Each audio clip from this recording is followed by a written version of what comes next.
Like, what are you talking about, right? And so, like, this is just way, way over their head. So, yeah, it's just that's really what it all matters to, or boils down to is like, does any of this bullshit matter in reality? Because it's not doing anything else. No one really cares about anything besides the number going up. Well, yeah. So I think if you had a fork that was like very popular, I think it is possible to fork Bitcoin, to be clear, and have consensus and upgrade the chain and make a change. I just think it's very challenging. You have to get a lot of buy-in, and it has to be like an overwhelming buy-in. Otherwise, people sort of have this de facto response of defaulting to what already has worked in the past.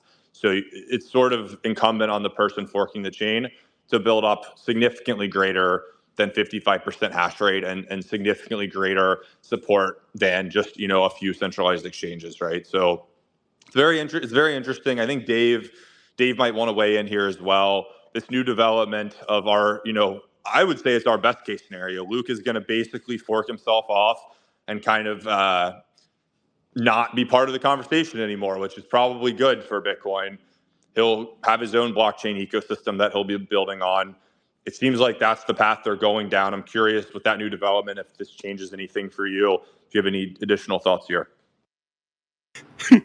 Yeah, wait a second. Okay, first of all, this is news to me. Like, can you? Oh yeah, no. This is like, in the last 24 hours. This is the new plan. So he's gonna have a fork that he wants to steal the Bitcoin brand. Is that what you're saying? So I basically I listened to their space for an hour and a half the other night, and essentially the plan is this is their words. Okay, they believe there's an 80% chance everything goes as planned on August 8th, and a 20% chance that it fails.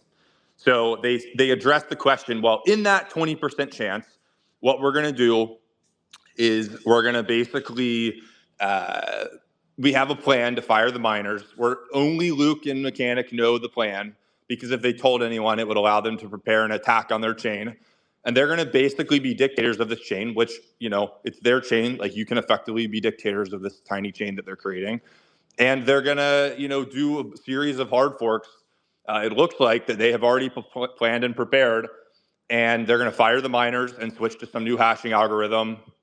They're going to potentially, change the difficulty, like this kind of stuff in these forks, so that they have this, new chain that they've created. And yes, I mean, absolutely. If I know one thing about Luke, I mean, he will be sitting there calling everyone a liar to the end of time and using the word Bitcoin to describe this chain. That's one thing he's very, very good at. So I think that is now, I think, the most likely outcome for August 8th, which is absolutely hilarious. But this is the new plan that I thought there was no way that they were this stupid. But yeah, this is the current plan. Like, yeah, I just want to say, I called Mechanic this. Said this himself. This was out of Mechanic's mouth. About a week ago, a month ago, 2 months ago, and 3 months ago, word for word. This is the only outcome that was ever going to happen. Okay, I'm calling you out on that. You said they would kick the can down the road on this thing. Oh, so. That too. Yeah. But if but that's the only other option, right? It's either this or that. Like, there's no other outcome here. Okay, fine. Like, your crystal ball is the crystaliest. Thank you. Flowers. Appreciate it. He predicted. He's bowing. future. I'm bowing right now in front of the business computer. Of predicting the future. Yep. Great. So he wants to have a new hashing algorithm that he's not going to tell you. Yep. So basically, he's going to create a Bitcoin fork. He's going to steal. He's effectively stealing the branding. He's like plagiarizing Bitcoin, and he's not doing a fair launch. So, like, not everyone can run the mining client. So somebody called out Mechanic on this, and he said Mechanic's answer to this was that their hand is forced. And somebody was like, "Their hand is forced." Well, of course, Luke cares about the sanctity of a fair launch and all this. And then Mechanic basically said, that's not the plan. The plan is nobody else can know, and Luke and I get a jump start on this thing. And that's pretty much what's going on, it sounds like. So our hand was forced into bundling. Well, it's not bundling, but my theory, guys, they're trying to be profitable here. I think it definitely feeds into their brand of getting people to run nodes and bitaxes and knots, to have some sort of you know how you can mine ETH on your GPU or Bitcoin on your CPU back in the day. Yeah. I actually think they're going to do something where all of Well, the degen kind of like plebs can start mining this thing for them. My guess is that fits their branding. I don't think they want to deal okay. with some minor class that's like really obnoxious to work with. I think they want it to be a bunch of like, they're going to try to find some algorithm that like a bunch of people with their start guides Yeah, can but mine with. you're very limited in choices because Kekak there. or Okay, first of Random all, X, basically. wait, no, that's not. I mean, No, what else? that's not what I They're mean. gonna use for Bitcoin. That's not what I mean. Well, let me fucking say it, and you'll see. You're limited. Okay, here's where your choices are limited. Right. Number one, I presume it's going to be a very large airdrop of a token that is already has more than 90% of its supply circulating, right? So Wait, no. Sorry, Dave's you're just not paying talking about attention, Bitcoin. Like, no, I don't think they're gonna change that at all. Like, it's gonna be like if we're gonna get this airdrop, Dave. Like, it's gonna be just Bitcoin current holders over on another chain. that's what I'm saying now. Like, so My bad. like just Continue. look at the yeah. I'll try to be more clear. Like, look at the proposition that so you're limited in choices because you're gonna have to choose: do I want an ASIC algorithm that FPGAs can't really get their hands onto? Or do I want to have a GPU algorithm that FPGAs cannot like get like destroy? So I need like some hardened GPU algorithm, either known or unknown, new, invented, whatever. Or do you have some kind of like CPU algorithm? And then for each one of those coins, you have a pretty large amount of hash rate. For GPUs, there's a very large competition right now for AI. They're getting paid near Ethereum levels of profitability, at least for daily profitability. So you would be asking those folks to give up all that profitability to mine on your new coin. Then they would look at the coin and they would say, all right, so it's a coin that's going to have 90% of its supply existing. So we're mining the little fractions of the fucking tail end of emissions on some curve that we don't even get on day zero because we won't have the node.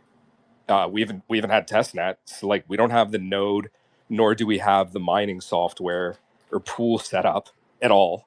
Like, so you're gonna ask GPUs to basically like switch off a place where they're earning as much as they used to on ETH to go into like probably one of the shittiest mining environments where everyone else has received an airdrop that will dump to zero. Ditto for CPUs.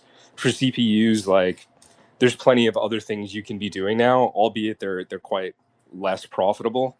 But what's the best case scenario? Like the maximum amount of hash that would come over from CPUs would be I honestly don't think like he some cares. Monero botnet? I don't think he cares about SHA as much as he cares about like Bitmain, right? Like he's trying to get away from the Wait. Bitmain, not the SHA. So he might even So- just go to some other ASIC mining one.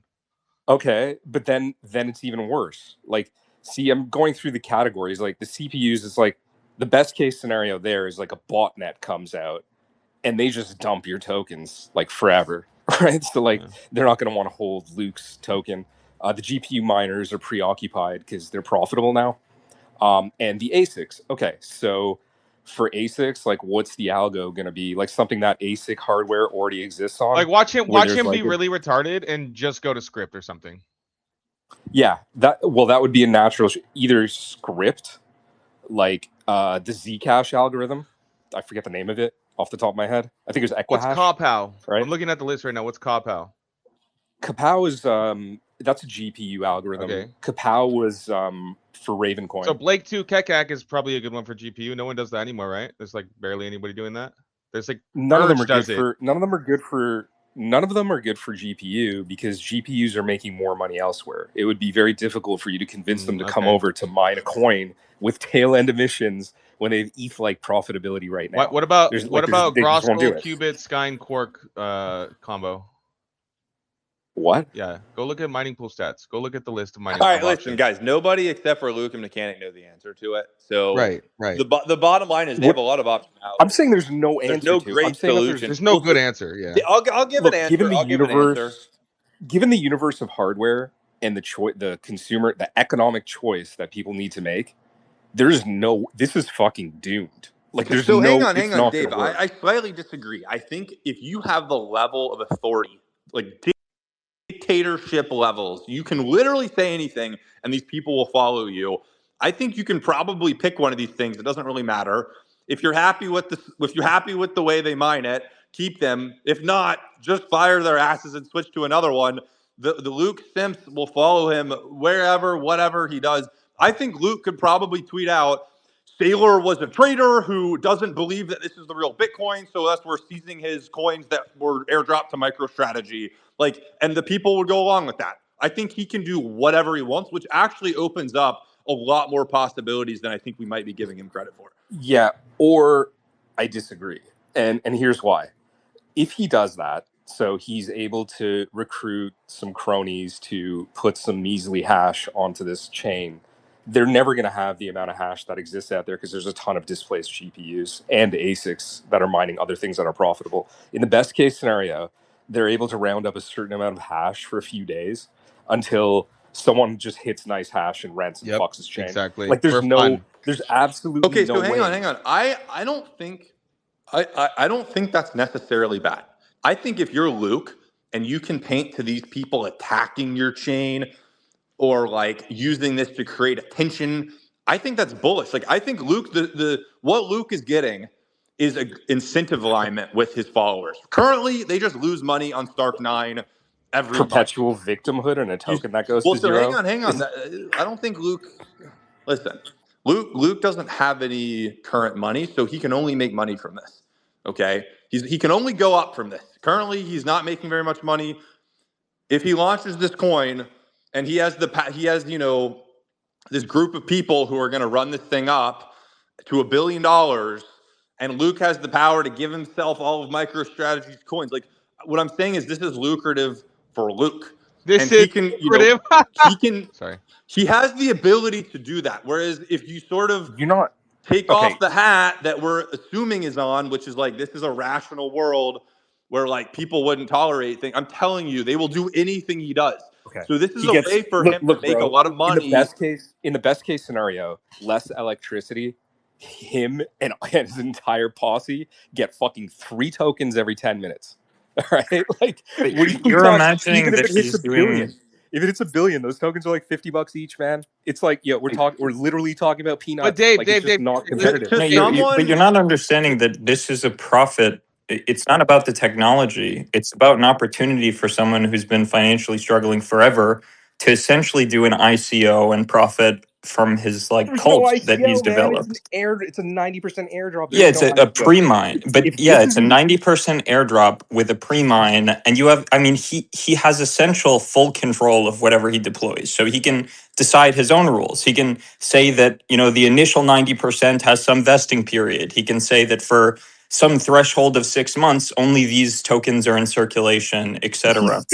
If he pre-mines a fucking you got 90% circulating supply plus a pre-mine. No, but it doesn't need to be circulating. That's the point. It's his own network, he can put that proposition. Okay, I don't know if you've mined ever or if you're familiar with this. Like, put that proposition on Bitcoin Talk. Say, I have a new token. 90% of the supply is circulating. I'm bundling it. I'm pre-mining it, and no one has access to the miner for testing until I decide so. And just see what and most people already react that way to BIP 110. But the point is that he has developed a cult of personality of people who do not react rationally as you just described and actually assess that to be a completely retarded network that they shouldn't invest into. These people believe that he is like a savior saint who has the answer to all their problems. You telling me it's a cult is a very valid point. And one that maybe I'm underestimating. I agree. And they're going to difficulty adjust, Dave. On the other side of this cult is a world of hardware that does not give a fuck about Luke. That has to pay energy bills at the end of the day. Now that's his economic security, right? That we're talking about. You guys I don't think he cares about the economic security of this network. I think it's a throwaway network that he'll probably even launch it federated. He'll probably even launch it with no peer discovery and only 16 miners or something that he handpicks. And it's it's a temporary mitigation mechanism. We'll decentralize it eventually. And then, he'll just sell shit to his fans and then he gets a few $1 million out of it, and then he drops off the face of the earth. Because like in his entire life, right, this is the single biggest opportunity for him to get wealth that will allow him to never work again. Like he really No, wants it's not. just Yeah, an exit. Dave, I don't Given think his you need given to his open up position your and mind a little attention, bit, right? He can this go is prove a the stake. shittiest way. He can do whatever he This wants. is literally the worst way out of the hood. This is the worst route out of the hood. I think he can Okay, bag he's $100 walking million through on this. landmines I to get think he out. can bag $100 million doing this. Personally, No, he absolutely. he will not. I will go If ahead. he wanted to, and he could. No, no, he can't. Well, look, we'll see. I mean, I genuinely, I very much align with Phil that this guy's default inclination is centralization. So he has no issue running this thing the way XRP is centralized or something like this. And I think his followers really, it's the walking out onto Fifth Avenue and shooting someone thing. There's a certain group of people, which is basically the only people who matter to him because they're the only people who are going to be using this thing, who are going to follow him off a cliff. And he knows that. So when you have that level of basically do whatever you want, I really do think like if he becomes the chain. Luke and this thing are one and the same, and it's why I think we should call it Luke coin. I think Luke coin is like a tacit admission, if you ever use it, that this is Luke's dictator chain. And I think, yeah, he probably can, make enough noise with this thing. He's demonstrated his ability to make a lot of attention around what he does, and I think he'll have an incentive alignment, and he will get an increased amount of these people to tweet about this because now they're actually making money. They're not just wasting money on Stark 9. They're actually making money as this thing goes up for some, period of time until it peaks and goes to zero forever. And that's, the strategy. You predict he nets 100 million out of I this. think he can net 100 million out of this. I'm not saying that's what he Okay. does. I said he has the ability to if he wants. If he plays his I cards will- right. I'll go on the record and I'll predict he hardly takes maybe low six figures out of this in the best case scenario, and I'm guessing 10 million. and he poverty maxes forever, and literally there's no opportunity for any of us to Dave, lose he chain. uses the start 9 relationship in the cloud mining, or not. I'm sorry, the ocean mining relationship to kickstart a bunch of hardware sales through like a random X adjustment and a difficulty adjustment, right? And then next thing you know, it's profitable to use random X on his chain temporarily, but you got to buy our hardware. And then also Butterfly Labs 2.0. It has to be more. Yeah, the thing is, like, I don't know if anyone on this panel has ever mined for even a second. Oh, I'm looking at my miner right now. It's on both of them. Yeah, like a BitAxe doesn't. Oh, count. it doesn't. Oh, like, okay. Well, I mined it like a decade ago as well. Is that okay? Okay, what are the daily emissions on Monero? I don't give a fuck. Is my answer. Yeah, well, you kind of have to, because in the logic, we're not. No, you're thinking about it being a competitive network. It doesn't have to be a fucking competitive network, Dave. It is. Dave, you're forgetting what the rest of crypto is like. The rest of crypto is just launch meme coin and you sell to a what cult. we're talking about. Like, dude, do you see these chains that get launched and it's like the entire thing is completely rigged? Like you can totally get away with murder in this industry. Bonk coin, you can, like go to just Solana not- and you look at recent pump fund All right, launches. like, You'll see all like right. 300 mil, 200 Dave, mil. you're just 150 That's a good mil. point. He's basically launching a meme coin. I'm not going to adjust the gain setting on my phone. Dave, Like I'm just going to You're simply describing explain. a successful project with a good founder and a smart team. All right, hang on. We've been talking over Dave for a little bit. Let's let Dave have like 60 seconds to respond to some of the things that were said. Go ahead, Dave.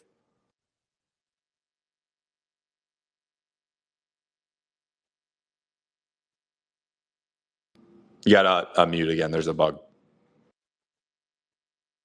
Yeah, it is something that I pay a lot of attention to, and I think that you guys are grossly underestimating the difference between a meme coin, a bundled shit coin, and the way that a proof of work coin goes into Genesis and maintains value. Very different things, very competitive for hardware today. Hardware is a very scarce and expensive resource, and power costs are expensive. I think I don't know that you guys are really thinking about this the right way. You're assuming that he cares about the economic security of the network at all. Like, what is to stop him from just saying it's a federated network with 12 node operators that's POW between these 12, and that's it.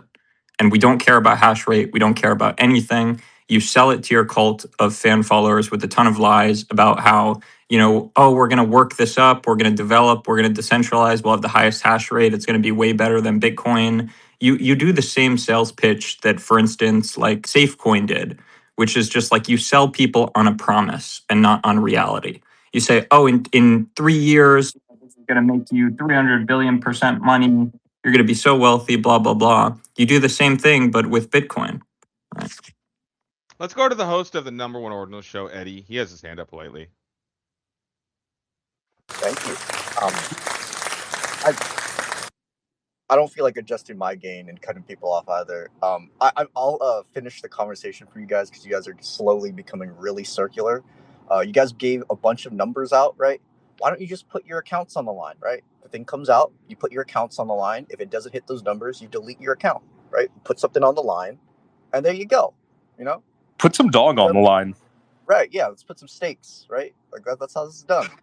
We're men here, right? No, Put your guys, account on the listen. line. At the end, the point that I'm making is like I'm having to recalibrate my brain because this is, as of about 24 hours ago, I realized there's a totally different thing going to happen on August 8th than I thought, which gets me a lot more excited, to be honest.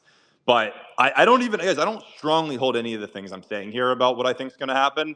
I'm trying to process this by having these conversations with you guys. I think both Dave and Phil are making good points. The point that I'm just making is the rest of the cryptocurrency industry doesn't seem to have too hard of a problem centralizing the way they run their blockchains.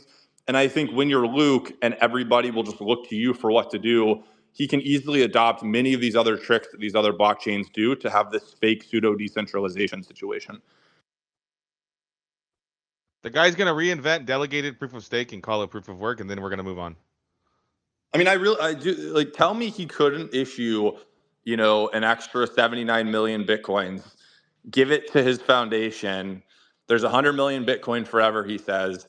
And then now he makes it a proof of work, proof of stake. Do you guys remember Amaury? The Amaury design Séchet? space is infinite when you are a dictator of your chain and nobody else can tell you what to do. Right? Does anybody up here remember the guy Amaury Séchet from Bitcoin Cash? He was the guy that basically coded Bitcoin Cash, the client and all that stuff, and before the fork and everything. And he has his own fork called eCash now, not to be confused with the new eCash, but like the old. He has basically what happened was he was the Luke in that situation where he was kind of the maintainer of everything and whatever. And then it got to the point where he wanted to get paid.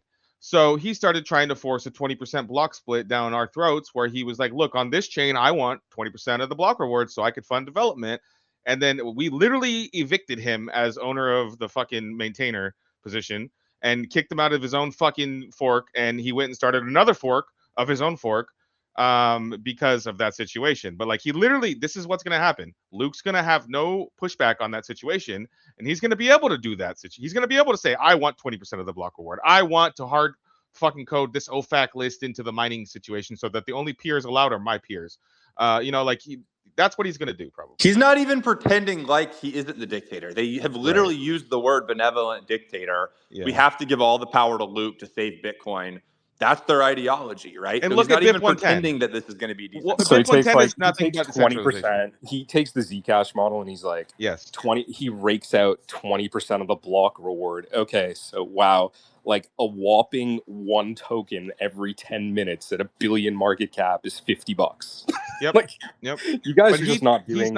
He's not doing the math, Dave. He doesn't give a fuck. He's already down this like rabbit hole in the deep end, drowning right attacks, now. You guys are saying like 51% attack, no problem. Doesn't matter. Like he'll just the network gets attacked. I actually don't think. No, but it's federated. 51% attack is bullish marketing for his chain. Like I swear that's what I. It's super bullish. Like bro, Dave, there's not going to be any valuable transaction. When your chain's only a few $100 million, it's like any attention is good. His network gets hacked and the price gets unaffected. It goes up instead. Look, if you 51% attack a network that I've ever heard. If you 51% attack a network that has nothing happening, you don't really 51% attack the network. It doesn't matter, right? Like nothing changes. It's fine. And we're talking about the guy who has proposed to introduce an administrative multisig to prevent C-spam on Bitcoin, exactly. Right? So what's to stop him from not allowing a 51 attack if he doesn't want it? He can just say there are 12 nodes and that's it. Yeah. And they're all my friends. He'll and just we'll ban decentralize everyone in the that future. disagrees with him. Okay, and then well, that's it. Just send the tokens to a supply and jam difficulty. That's dump what all the tokens. Can you do that? He's going to do everything. Fork the chain and send those tokens to an exchange. Like, why don't you do that? Is it not a bit ironic? I don't think you guys are like really understanding how like the risks of having an underpowered proof of work. He doesn't care, Dave. I literally think I we're can't. Well, everyone, underestimating well, how everyone in the market crazy Dave, you are Luke right. is. I think we're underestimating how crazy Luke is. Like, Dave, you're right. Luke is but you're insane, guys. exactly. He's Yes. insane. No. Like, nothing's off the table. Leo, gonna what be you're a doing giant is you're shit show looking for at him. this like it's a rune. You're like, oh, yo, it's a rune. No, there's like an economic security and consequence to running a Dave, proof of work chain. A what rune you're has a describing. You're far talking about a easier way decentralized chain. to actually. Well, But to no, he's actually also run. talking from a perspective of someone who already knows how it's going to play out. Luke does not know these things. Luke is too stupid to see what is happening You before said he's him. forking You said that he's forking Bitcoin, right? That's he's what being Mechanic forked said. off of. He's being Luke forked hasn't off. said Yeah. that, So- but Mechanic said that. Okay, so like, what are we to assume that he's launching an entire like? What you guys are describing something that's radically different than just a hard fork of Bitcoin. Like, are we changing consensus now too? Like, No, Yeah, he said they're hard forking and firing the miners immediately after this happens. yes. That's what he said, yes. hard forking and firing That's the his miners. words. That is his. That's the pow In the change. Firing the miners 20% is a pow failure change. scenario, that is the plan, and they're not going to tell anyone the exact implementation because they don't want anybody to front run it. Well, let's schedule a space to go through his tokenomics because that's going to be It'll be very beautiful. interesting. It'll be beautiful. It'll change weekly probably too. Yeah, Like it's going to be the biggest shit show learning experience for It him really is going to in be real time. 10x the train wreck I thought. I thought it was just going to be us hosting a space where we just get to laugh for like 24 hours and these people come up and rage quit and crash out on Twitter and like people like Hall Not like get mad at Luke and like there's division inside their own thing and like that's what I thought was going to happen. It's going to be so much better than that. And it's probably going to last for months. And there's going to be a token attached to it. So now you can speculate on BIP 110, which is fucking hilarious that like we're going to move from just economically irrelevant X-based conversations to being able to make money on this conversation. Could you imagine if he misses just one spot where you could shove some arbitrary data, the vile shit that people are going to jam onto his chain? I mean, I pointed this out. Yeah, we got to spam I the pointed chain. this out.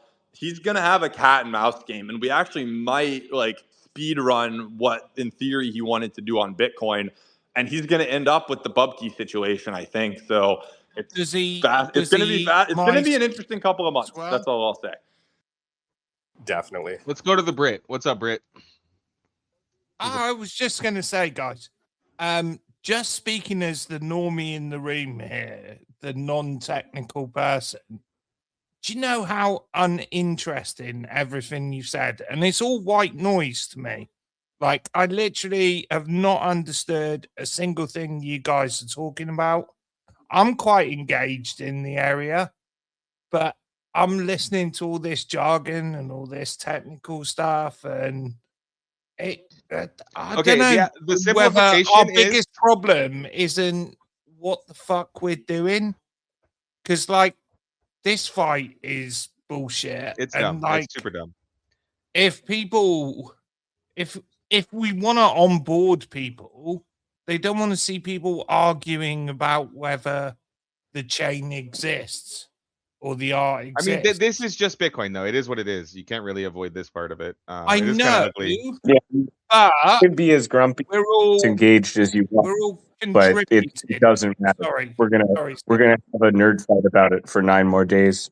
It's kind of inevitable when things like this happen that it has to be discussed a little bit so people can comprehend it. You don't like his conversation, top right, red button. I got you, Doug. No, here's the thing though. So to simplify what's happening, the price is going to go down 99%. They're going to do a bunch of code changes arbitrarily. Centralized like arguments are going to happen. People are going to make fun of Luke. Literally, it's going to be 99% would be a $10 billion coin. This thing is going down 99.999%. Yeah. There you go. That's fair. Yeah. Sorry. Is Luke still going to eat my pussy though? He will. This probably. makes eCash look super bullish, by the way. Correct. In comparison, like holy fuck. Yeah, eCash is the right way to go about this dumb shit, and it's still going to be dead in the water. At what point do we make ordinals a nice place for people to land? I think ordinals is a little deep down the rabbit hole so far, still for a lot of people.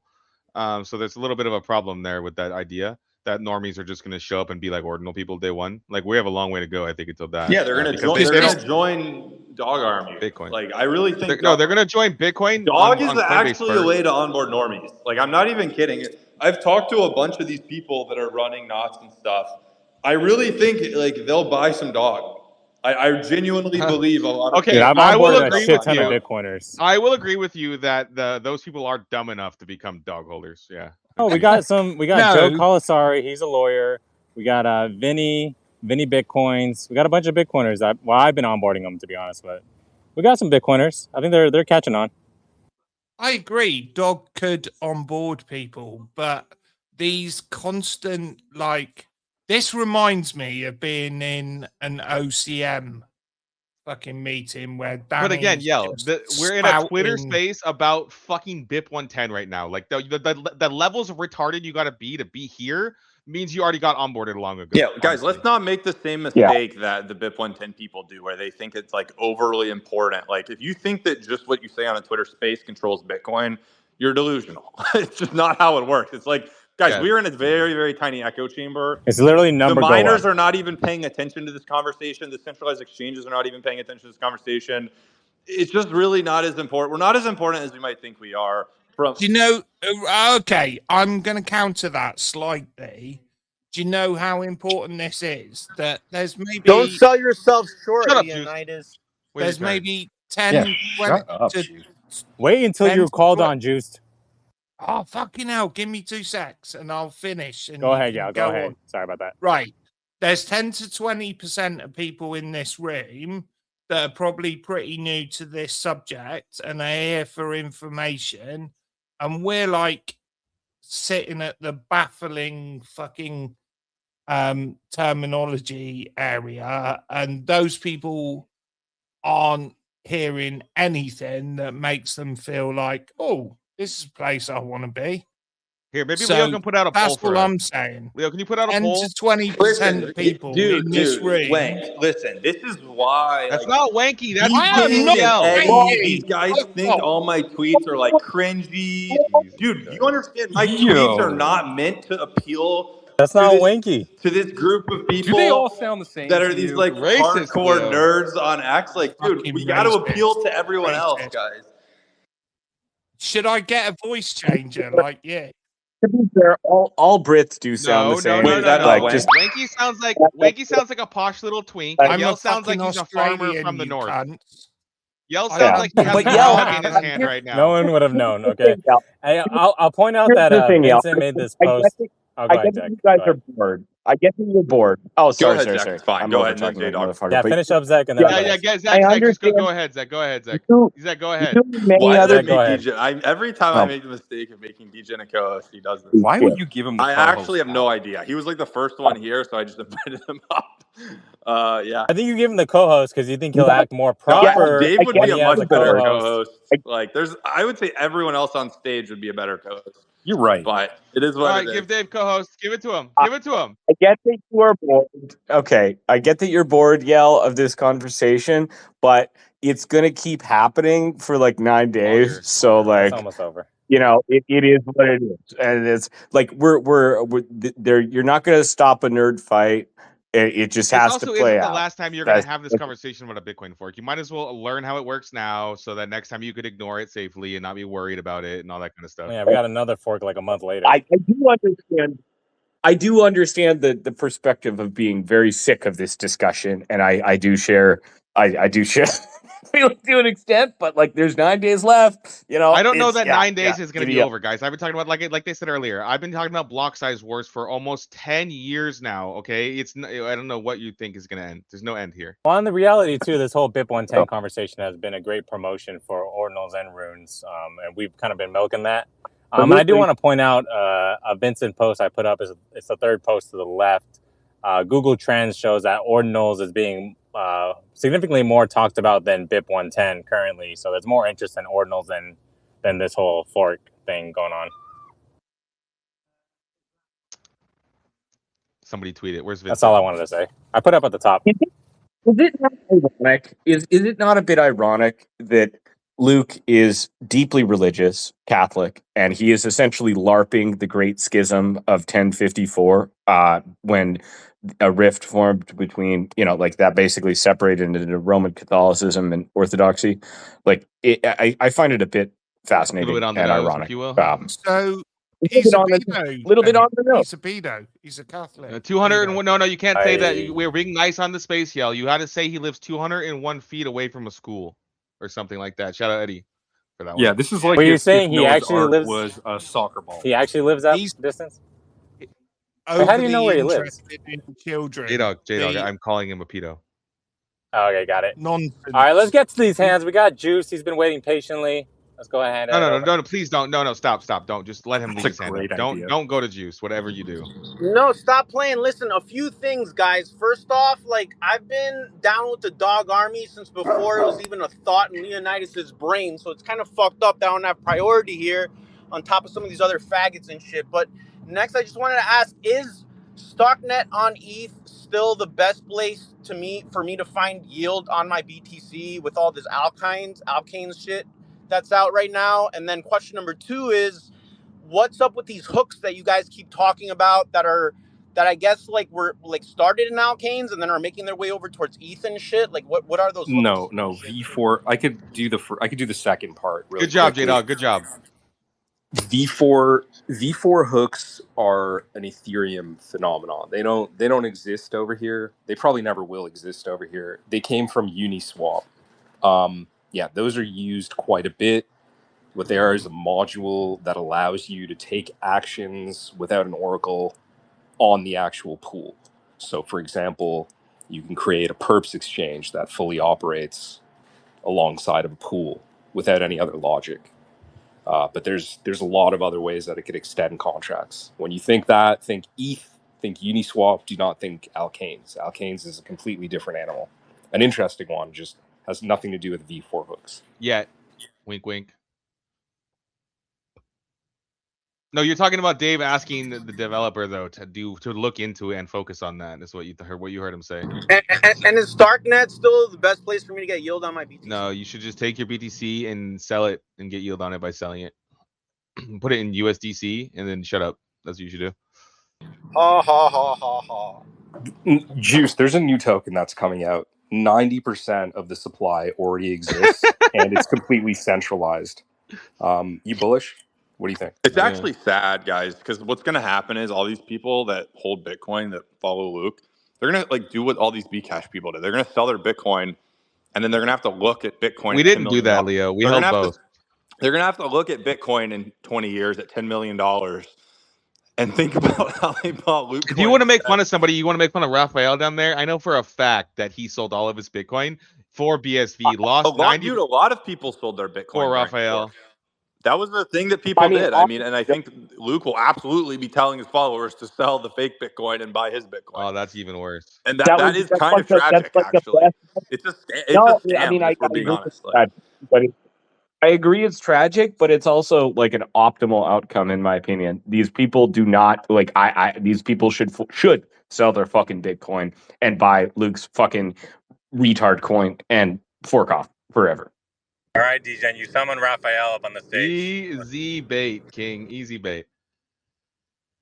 Raphael, did you sell your BSV? I mean, you sold your Bitcoin to buy the BSVs? Tell the people how that felt back in the day. What is going to happen to the BIP 110ers? Give us some insight, King. See, you can't even afford a mic. That's what happens when you sell your Bitcoin for BSV. Can't even afford a fucking microphone. Probably got the Android. I love how DJs and BSV are shitting on other. I'm not. You guys got to stop this, brother. You guys got to stop this shit. This guy's a shitcoiner. He has his own chain. Yeah, I'm better than a BSVer. Actually, you wish you started BSV. My chain is way better, Leo. Go look at the GitHub. My chain is 10 times better than BSV. What? He is. Calling DJ a BSVer is great. I thought he was a BSVer. Did he change? Did he jump ship? I can't do this today. Raphael, please save me. Raphael. He left and he's gone. And yeah, he's a listener now. Hey, so why is Luke's bundle okay, but not like Solana shitter bundles okay? Well, Luke's guaranteed to fail, so it doesn't matter what he does. Dude, do you understand how much more sophisticated a Solana degen is than Luke's followers? Like, they're going to be so easy to manipulate because they have no experience with trading crypto at all. Second one. I know, obviously Bitcoiners and miners. Yeah, haha, that's funny. What's up with dictators and child porn? Okay, all right. This is a BIP 110 debate. Eddie, number one host of the number one ordinal show. Can you relax? I realize Eddie is here to go fishing. However, like, who up here is saying that like the Luke bundle is okay? Nobody. I don't know. Like, I want to You push guys. back. No, I'm saying it's going to be okay to his supporters. He's going to listen. When you have this sort of moral justification, I mean, you can convince people to do whatever. It's like he's going to have a morality thing that he's going to attach to every action he does. And yeah, I mean, I really don't think there's anything that's not fair game for this guy to do. I just genuinely believe everything's on the table. And I expect him, based on the things he's proposed on Bitcoin, I expect him when he's a dictator of his own chain, he's going to go like, he's going to sit at home with like Fable and just start making the craziest fucking upgrades to his chain, like as they pop in his head, guys. Like this is going to really be genuinely a pretty crazy blockchain. Like this will be a very, first of all, it's going to have a lot of degens. We're going to go there and spam the shit out of this chain. Obviously, that's just obvious. So he's going to have to fight that. He's going to have to figure out how to stop the people attacking his proof of work network from like the hash rate side. He's going to have to figure out how to basically kind of consolidate power around himself and not let anyone else He's gonna just call it knots, Leo. I can tell you now, he's just gonna call it knots, and he's gonna use the religious handbook on this whole thing. That might work. That might be good for him. Yeah, that might work for him. Did I'm you just see, saying, now that I know that he's launching a chain, it completely changes everything. Like this changes everything in my head of what's going to happen here. Did you see mempool.space do the windmill dunk on his ass last night? No, find the tweet. It sounds funny. Dude, Yeah. Oh, I got a question, Leo. Since Dog Army is going to be forked onto eCash and to BIP chain or Knots chain, dude, we're getting dog airdrops, boys. Oh, are these the We third got and Knots fourth dog. airdrops? We got Loot Coin dog. We got eCash dog. Guys, you're getting your puppets. Listen, these chains are going to have Bitcoin puppet JPEGs embedded into them forever. Yep. These chains are going to host your JPEGs and your meme coins. It's called and stuff redundancy. Forever. So it's a we're feature, getting not a airdrops, bug. boys.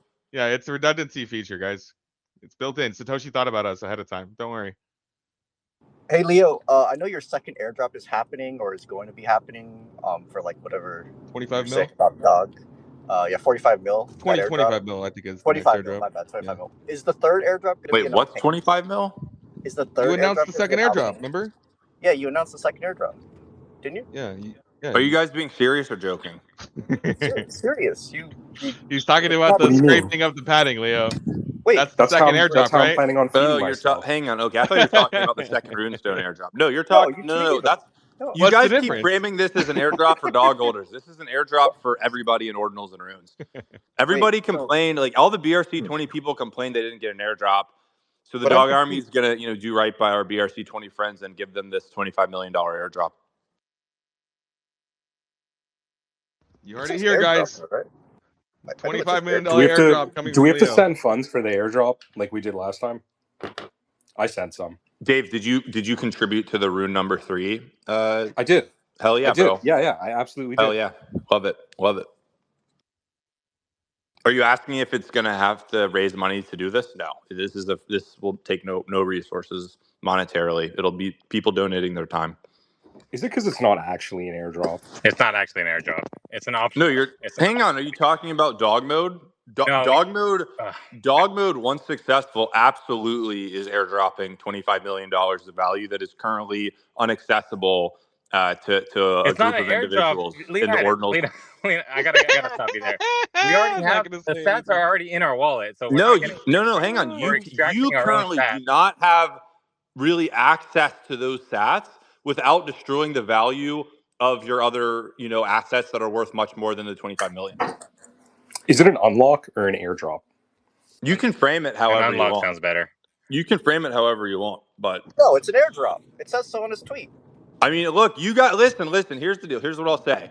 If you guys want to go get your airdrop early, you can go consolidate all your runes and your ordinals right now, and do that without dog mode. But you're probably not going to really like what ends up happening. So dog mode's going to make it so that you can rationally access those sats. Yeah.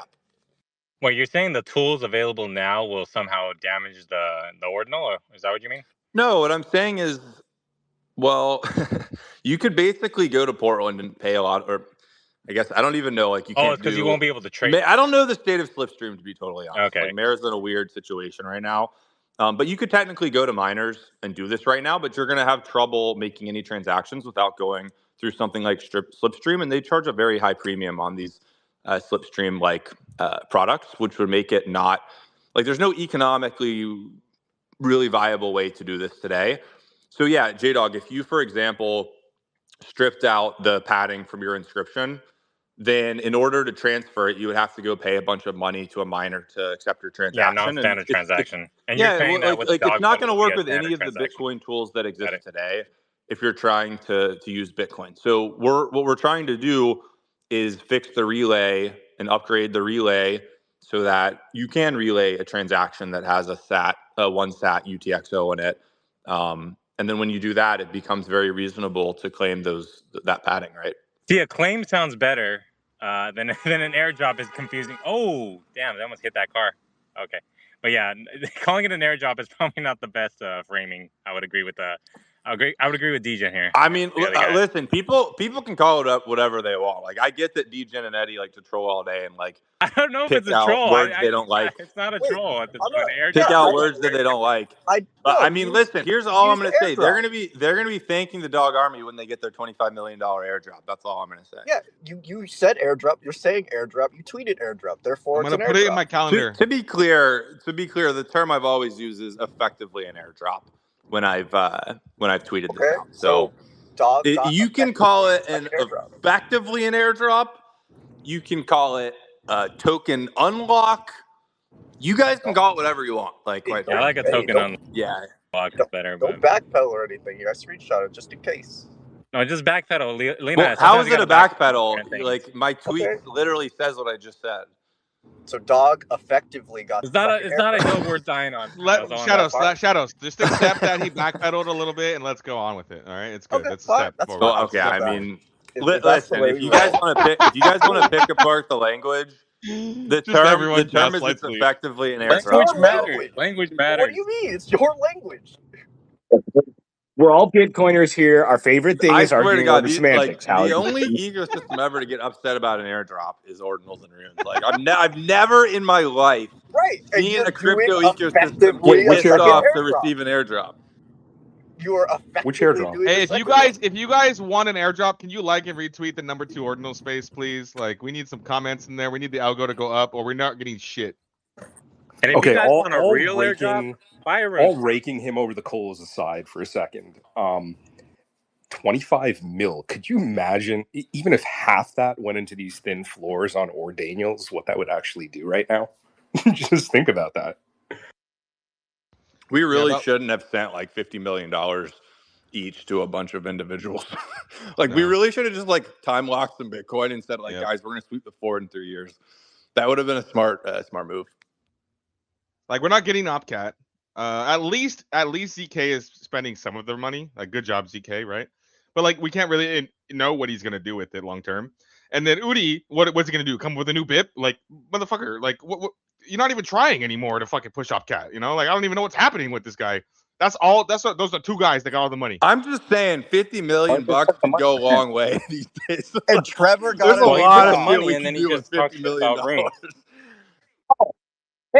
Hey, wait, can I take a moment to go fishing for Udi for a sec here? Should we not be a bit grumpy that he's talking about, he's sucking the ETH people's dicks trying to get fucking Taproot wizards into that fake world assets shit or whatever the hell he was tweeting about? Zach, I don't get this. People get mad at me for this too. What's wrong with basically extending an olive branch to another ecosystem and trying to bring new people into our ecosystem, right? We can't just sit here and circle jerk all day long on X Spaces. We have to go out and onboard people. If you're really going to press me on it, I'm going to have to agree that I don't really have a huge problem with it. However, should we not be fishing for Udi here a little bit? I don't know. I'm just saying. I think the point is, Leo, is that he's pivoted to OpDog. Did you guys hear about this? God, no, please stop. I mean, the OpDog's manifesting itself. That's dog mode, V7.3. The but that's a long ways off, boys. the Udi problem is he's not building for capital O ordinals. He's virtue signaling and going to ETH instead, and that's the problem. I got you, DJ. That's literally the problem. He's not building for capital O ordinals. He's trying to be an ETH bro. So Eddie, hang on. I agree. Like, you can criticize people that to date, like what the money has been spent on. I will ultimately measure these raises. Like, in the long run, I'll look back and see what ended up happening on Bitcoin with that capital. I think, like, to me, like, by far the worst situation is Rocktoshi. Like, if you actually look at every project he was involved with and the Bitcoin raised from that and like where that Bitcoin went, and I'm talking about like a lot of different projects that he did, if you actually analyze that, like, I literally think that basically just virtually all went to an individual. That just like gets pocketed. To me, that's like the worst. I hate that shit. I agree. I think there's other people that raised a lot of money where they have a company, and I'll measure this by what that company's legacy actually ends up doing with that capital. It's sitting in a treasury. Like, yeah, like, has ZK spent $70 million so far? No. But, and ZK could rug tomorrow. I have no idea. But there is a possibility, and it's like the jury's out on, if ZK ends up, 10 years from now, he's built a mining pool that is like significantly relevant in Bitcoin, and he has like a mining company like Mara, and this helped to build that, and like he's very pro our version of Bitcoin, then I think you can make a totally different argument. So all of that to say, I don't think, the money hasn't been spent in a lot of cases. I think it's just sitting there.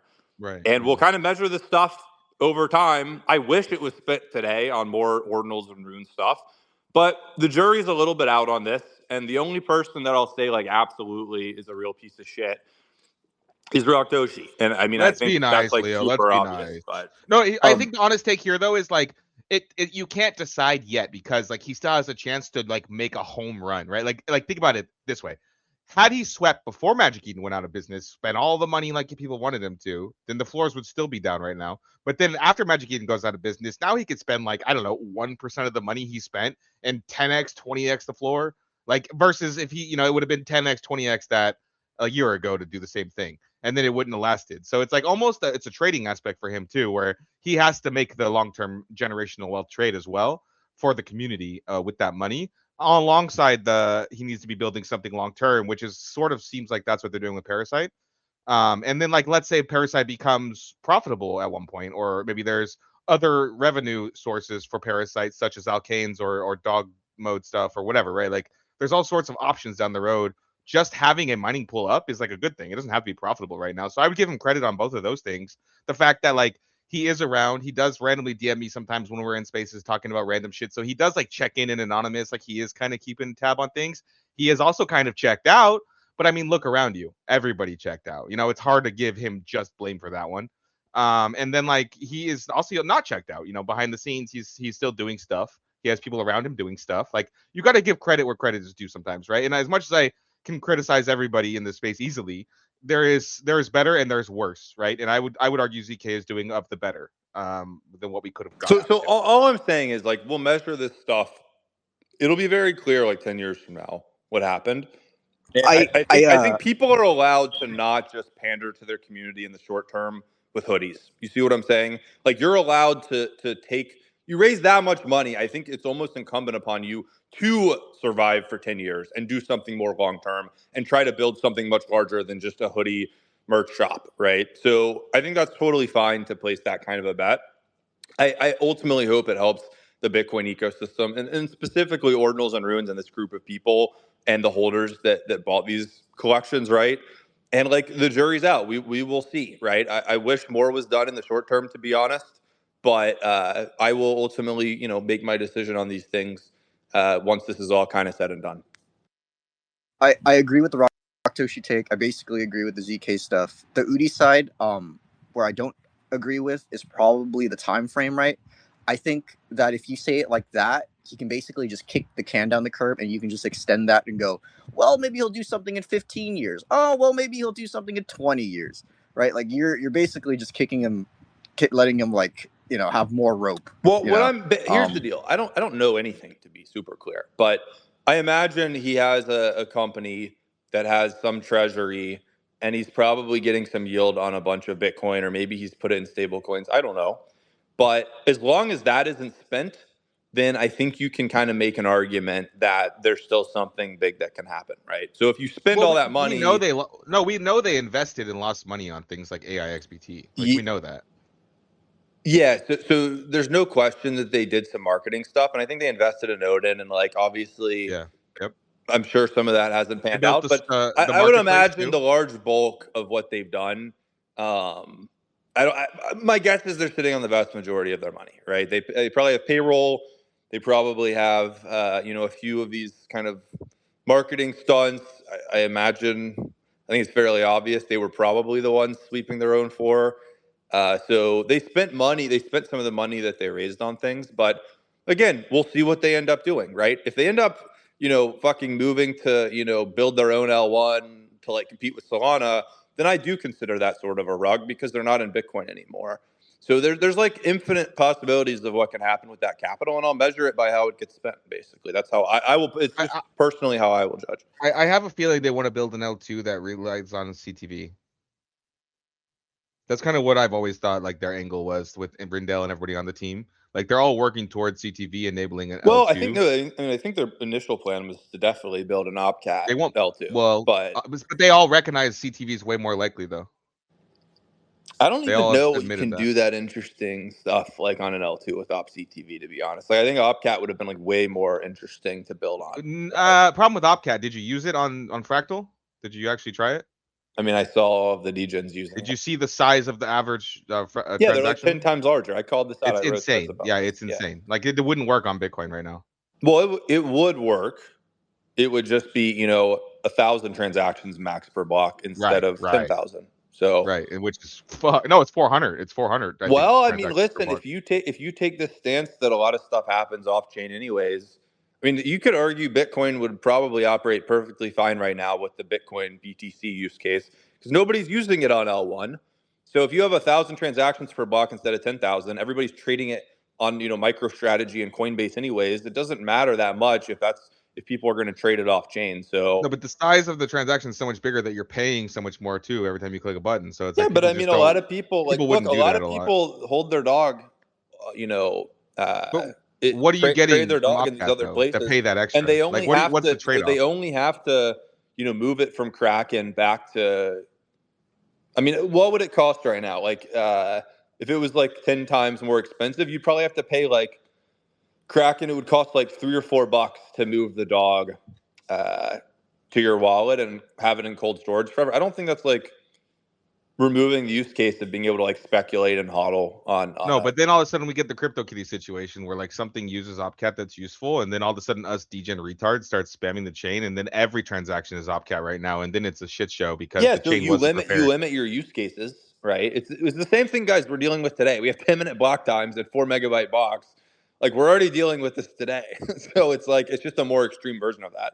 And you're even more resource constrained in what you can build. I just don't know that that's not controversial in Bitcoin and contentious, right? Like that outcome. I think with Bitcoin, it's like no matter how it ends up being implemented, whether it's this like more expensive way or not, I think probably just getting true native programmability like this, even if it's like slower or whatever, is like an unlock that we didn't have before.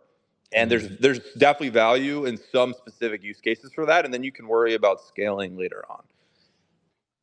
That's fair, but I just feel like people will be shocked, and it'll be like a shock and awe thing. No way they'll ever do it. Kind of like last cycle, the reason that no one ever participated in DeFi and degeneracy on Ethereum blockchain is because it was so expensive to transact. No, I'm not saying that's not what my point is. My point was not that. Obviously, we will click those buttons, but everyone else is going to look at us clicking those buttons and be like, "This is an attack on Bitcoin. You've reduced the throughput by 78%."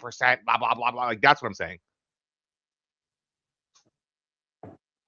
Look, all I'm saying is that as a down bad Taproot wizard and Quantum Cat holder of a collection, which is led by a central party UDI, which does have a formidable treasury, when more progress than just for wizards and Quantum Cat's marketplace, when more progress than giving dog shit political takes on the timeline, and then occasionally going into a BIP 110 space to troll an engagement farm. That's all. I'll steal man Udi. I'll steal man Udi for a minute. Would you rather him have launched an L2 forcefully, a year ago that just failed miserably and spent all the money on a failed thing? Like, you probably want to, if you're going to take your shot, you better fucking hit your target. And he probably doesn't want to prematurely do that if he doesn't think the tech's available yet. Which is exactly what he's doing and why he's waiting. I'm exercising my right as down bad holder to bitch and moan. Dude, I don't disagree. If you paid money for a mint and it's down drastically, right? Like that's obviously not great. Like, I'm not defending that at all. Like, you guys know I'm like the free and fair guy. I'm just saying purely from, there's these terms, specifically rug, extraction, okay, or failure, that I can categorize a lot of projects into. I don't think you can. Wait. This is our game. Are you stealing our game right now? I created this game. I taught you. No, is it a rug or is it a scam? It's our game. Listen, I Wait a think minute. you can't really decide because it's not shit. over yet. They still have a treasury of these funds. You don't know what they're going to do, so you can't really put them in a bucket yet. That's what I'm saying. Hey, you rat. You fucking rat. I just want to hold.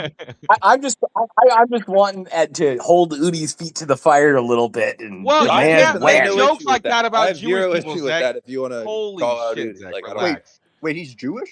Zach, stop saying fire jokes about that. Stop. This is bad. We're recording face. Wait, Blue card. I will Red- say I red was actively warning the dog army to stay far away from Udi's mint. I will say that. And then I got blocked. Yeah, I got blocked when I told him stop tweeting about politics. After about 7 years of arguing with him and like literally knowing him and arguing with him about jokes, meeting him in IRL like 50 times, and I've talked to his wife like 20 times, and like, but I say one thing about, blocked. Like, fuck off, dude. I mean, also, I do have a vested. What I'm actually wanting to do is go fishing to troll Udi and then get him in here, and then we can. I'm co-hosting. I have him blocked actually as a result. I mean, DJ, you probably said something about him being Jewish that made him. I did not. No, I told him to stop. I'll be honest. I see a lot of people. I never did. I see a lot of people bring that in. Like, do you guys understand? I never said that. You just totally discredit. Like, you can make valid arguments for reasons you're upset. You completely destroy your argument when you start saying stuff like that. It's just so he tweeted that X. Remember the X? It's no, like that's not what happened. There's actual reasons to not be happy with the performance of those collections, and if you start just basically bringing in all this other crap, which DJ, you do tweet stuff like this. I did, not at him. It totally discredits your position. I am allowed to tweet about Zionist politics on my own timeline. I don't tag him and say anything about him. What he blocked me for is when he tweeted that Tapper Wizard-fied X of the dude that got assassinated. From the Tapper Wizard account, I commented and I said, please stop injecting your politics into my bags. And I got blocked for it. That's it. That's all I said. Oh, shit. Are you doing the anti-Semitic thing again? No, it's not anti-Semitic to have a worry about the United States' relationship with Zionist fucking right-wingers. Are you guys dumb? This is nothing about. All right, listen, we're not going to turn this into. Has nothing to do with Jewish. We're not going to turn. Hold on, DGen was being all nice, and now he's. I thought he was going to have to change his PFP. Hey, if you guys are going to gaslight the community to think I'm anti-Semitic or something, I'm going to defend myself. I see that a lot of the people getting blocked by Udi is because that's the angle they're having, and what I'm saying is like that's a very reasonable reason to block someone. That's not why. And a pretty stupid thing to bring into a conversation where there's plenty of very valid. I don't know why you guys keep harping on this because that is not what happened. All right, so maybe we should talk about free and fair instead. Well, yeah, let's talk about free and fair. I'm about it. All right, let's move on. Free and fair. We got Wanky has his hand up.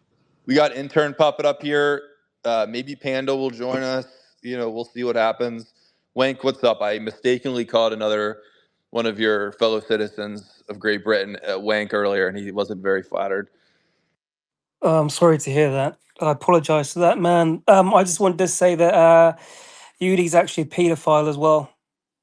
Can't confirm. So just put that out there. I'll be real. He's free and fair.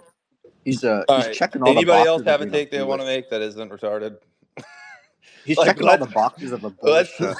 Yeah, that it wasn't free and fair. You had to the have moment, a wallet with that free ordinals wallet. Every time I make DJ in the code. What did I do? Okay, you know what? That's it. I'm crashing Degen, out. I thought you were gonna All change right. your PFP or He being always so says good that. and He All always right, says that. mellow and intern all that. puppet. Now you're Intern back. puppet. What do you want to say? The floor is yours. What do you want to say? I was just talking about free and fair and how I mean I wouldn't call it free. You had to participate and buy a bunch of ordinals and have them in your wallet. And as I told you the other night on the mystery zone, that I literally I don't know. I have to go back and look at the transaction, but I might have had transactions in the pool that didn't clear before your so-called block that would have given me that one wallet with the three Is in it. that? Are So you like making that up, or is that actually true? no, that's actually no, I that's mean, I'm actually going to be true. honest. That's just unfortunate. So you had like No, I two. know. You I had like two laughed inscriptions, my ass and off. then in the No, men's I had pool, one. I had you one, and had I bought one. two more. Okay, Yeah, that's just extremely unlucky. I don't really know what yeah. to It's say. it's crazy. Yeah, That's I know, right? That's pretty crazy. Story of the crypto life, like Cynthia's crypto life. That we're kind of like on the same line with that. Yeah, listen. I think uh, free and fair, like what I would argue there is because I think you're making a point that basically you had to do some sort of economic activity in order to get the airdrop. What I would say is because this was a retroactive airdrop and you couldn't farm it. Like I agree, it's not if you caught an airdrop, it's a free airdrop. But by the way, you have to go farm like basically what OpenSea did was they basically got people to wash trade and they essentially did regulatory arbitrage. Everybody does this, by the way, not just OpenSea. But you get people to use your DAX, and then you make money as fees on the trades, and then people just wash trade, and effectively the fees are buying the token. It's like a regulatory arbitrage way to do an ICO. Yeah, that is absolutely not a fucking free airdrop. That's a load of bullshit. This is what most of these farming things do. Okay, when you bought those ordinals, you did that specifically to buy the ordinal. You didn't know or think you were getting an airdrop. Nobody did. So my point is, it was the economic thing you spent money on was to get your ordinal, and then totally free, separate of that, was the runestone and then the dog that you got, right? Right. I'm just nitpicking. And I would also say that I think you would have built a better community had you done some sort of like Discord verification or some sort of X thing, as opposed to like randomly dropping all these wallets that qualified for a certain thing that, one person could have had how many ever wallets, and they did, right? Like tons of people, Okay, so or a few did. I'll strongly push back on that. It's so much easier to like Sybil attack with like fake X accounts. Like I have no idea how we'd possibly decipher like what like Right. which No, X I accounts to give totally, an I airdrop agree to. that it would have been extremely hard to do. Discord probably would have been the better thing to do with. I don't know. Maybe you could Sybil attack Discord So I too, mean, but listen, like, I think it worked pretty well. We picked a retroactive date, so like nobody was farming this thing.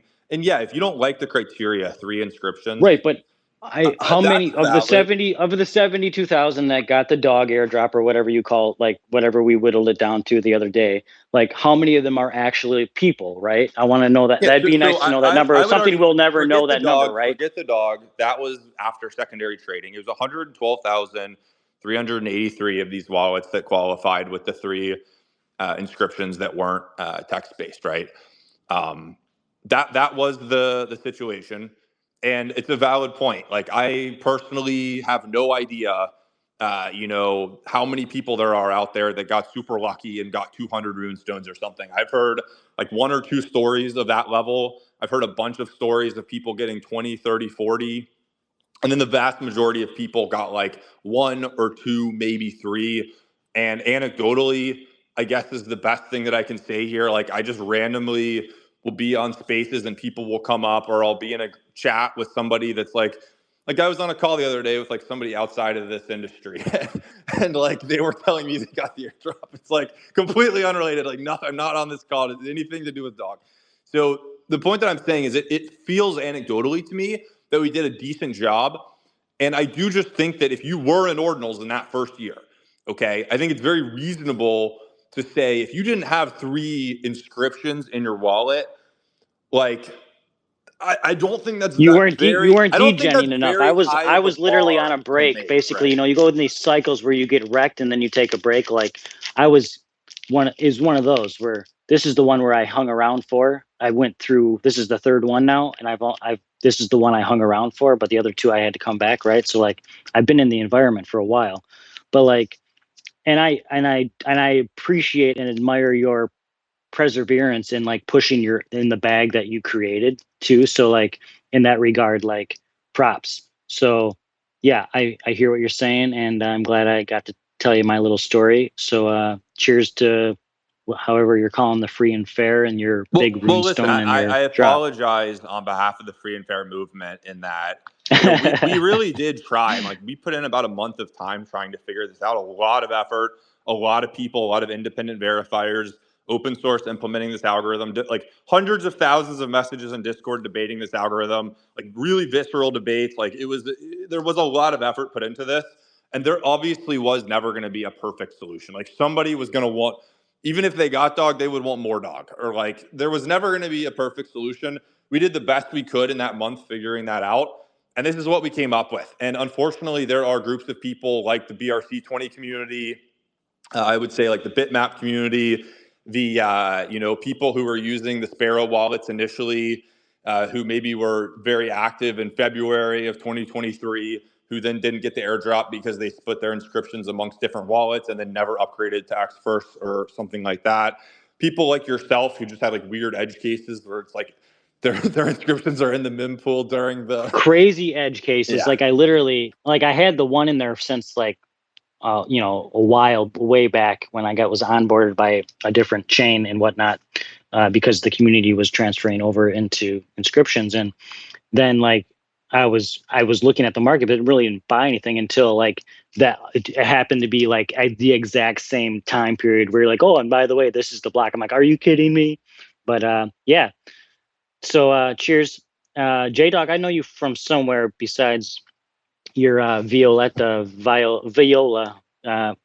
Props to Viola. Have you talked to Viola? Has anyone heard Viola speak, or is she like the big? I've never heard her voice. I've never heard her Yeah, voice, but I do love her art, and yeah, she's I got love like the social. a factory behind her.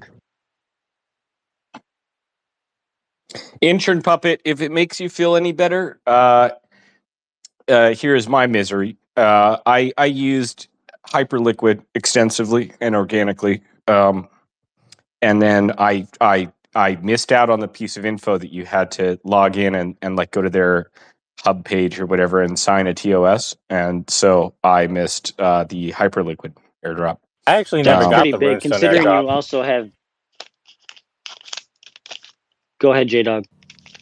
No, I was just saying I never even got the Runestone airdrop. I heard it after the fact, and looking at the community, kind of studying Leonidas and all the posts that he made, and kind of looking at the airdrop mechanics, I was like, this is decently fair. And I understood that even the friend that I learned from that got the Runestone, Teddy Bitcoins, he got like 30 of them because I guess he ran like a project. He knew about having multiple wallets.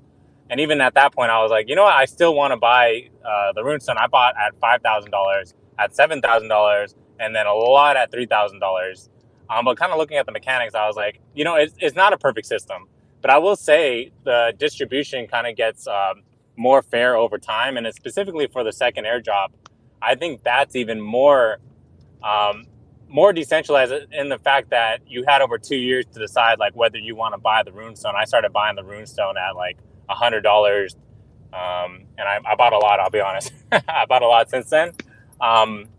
And I don't know. I like the mechanics. I think it's as fairly distributed as you can. I will argue that it's more fair than Bitcoin itself. You have Satoshi that kind of, some people would argue that he pre-mined it. He mined the first block, then he didn't mine another block until someone started mining. But at the same time, he has 1 million Bitcoin, right? I will say Dog is more distributed, fairly distributed than that. And people could argue that, it's just a meme coin, but I don't know. I kind of look at that and I'm like, damn, like how can you get a better distribution? And it's had a couple years for that's people. an interesting take, and like the idea that the market cap of Dog probably about that, launched the pre-mining of Bitcoin, but at the same time, it's like, what else could you do? What else could have Satoshi done? And I think Leonidas took a lot of time to really think about like how is the best way we could replicate Bitcoin distribution, decentralization, and really no one else has put that forward in any other kind of like airdrop mechanics. And I kind of appreciate that fact, and that's why I'm here. And again, like I didn't get the airdrop, I didn't get the Runestone airdrop. I did get the Dog airdrop because I bought the Runestones on the open market. So that's kind of like what I'll put in there as my story for why I chose to be like part of the Dog army and why I push the project as much as I do, and the Runestones obviously. I talk a lot about the Also, Runestone. shout out J-Dog. He's hosting Dog Millionaires later tonight. At what time, J-Dog? I switched the time to 10 p.m. PST tonight, so I will be there at episode 79, I believe. Yeah, Hell 79. yeah. So a little later for people, but great space to hop into if you're around. We'll move the conversation past Dog here. I want to go back to Dave. I'm sort of curious, Dave, like in your estimation, you know that they're forking. We've been kind of speculating what happens. I'm still trying to process all of this. What do you think, other than picking the sort of mining algorithm? Like, what other things would you do if you were Luke? You're forking off Bitcoin. You have to protect yourself. Like, what other things are they thinking about? Oh yeah, like so. I don't want to be Luke, but I'll be Luke for a minute. So how would you do this, like in a way that just wouldn't be cringe and may have a chance of having some wider adoption of people that, for whatever reason, have their beliefs, right? Like we have our own beliefs, they have theirs. Well, what you would do is you would launch. You would do a fair launch, is what you would do. Like you would probably make it SHA-256 or like some other GPU algo, or if you really wanted to go CPU or whatever, it doesn't really matter. You would pick some version of proof of work that you believe to be fair and that you will get a lot of adoption from to secure the chain. You would do a zero pre-mine. You wouldn't pre-mine a single token. You would run a test net. You'd make sure that at Genesis, every single person is ready to go, aligned, has read a white paper, understands exactly what it is. You would give people enough time to like digest all that information to get involved in the fork. And that's how you do it. I mean, that's kind of the standard that's expected of any proof of work network that's ever launched. It should be a fair launch and it should not be gamed. It should be as close to a version of Bitcoin with more involvement and almost instant decentralization as possible, with no one with an advantage. That's how you would do it. Okay, and about 2 weeks after the BIP 110 fork, there's going to be another fork, eCash. And I know it's kind of controversial because Paul is going to seize Satoshi's coins, right, and kind of give it to his VCs and his team members. Is he doing anything there that you would say, other than that, is like maybe not the best or slightly controversial? Yeah, DJ and I have both spoken extensively on his spaces and tried to explain that the methodology here is what the problem is. Like drive chains, like think whatever you want about them, right? They basically just take a look at a header and sign it. So there's no real verification. It's not really like an L2 eco, but it's close and it's a good test case. So I don't think there's anything wrong with that. There's definitely like a lot of tinkering. It's like overall, I was very bullish on it at first. Then like the Satoshi thing, like if you're going to do that, just do a raise and launch the coin. Like you're going to airdrop again. Like this fork and airdrop the old Bitcoin holders thing is a terrible idea based on what you want to achieve with an airdrop. Like he hasn't really gone back to the drawing board on what the purpose is of an airdrop. Like what? So you just were saying like it's a better way of raising money is to not do the shad. Not do the Chad? It's called the Satoshi Half Airdrop. Yeah, Shad. it's let me ask you this. Like what do you think the purpose of any chain is? Like why do they ever do an airdrop? It's just to keep the existing like bag holders around. It's to keep existing bag holders around. So you think like when you're sitting across the desk from Paradigm, they say we're giving you $1 billion like valuation, and we're going to hand over 100 million to you, and we just want you to keep the old bag holders around. Do you think that that's what the motive is, or do you think that there's like another better economic game here or reason for the airdrop? No, they just want people who are engaged already.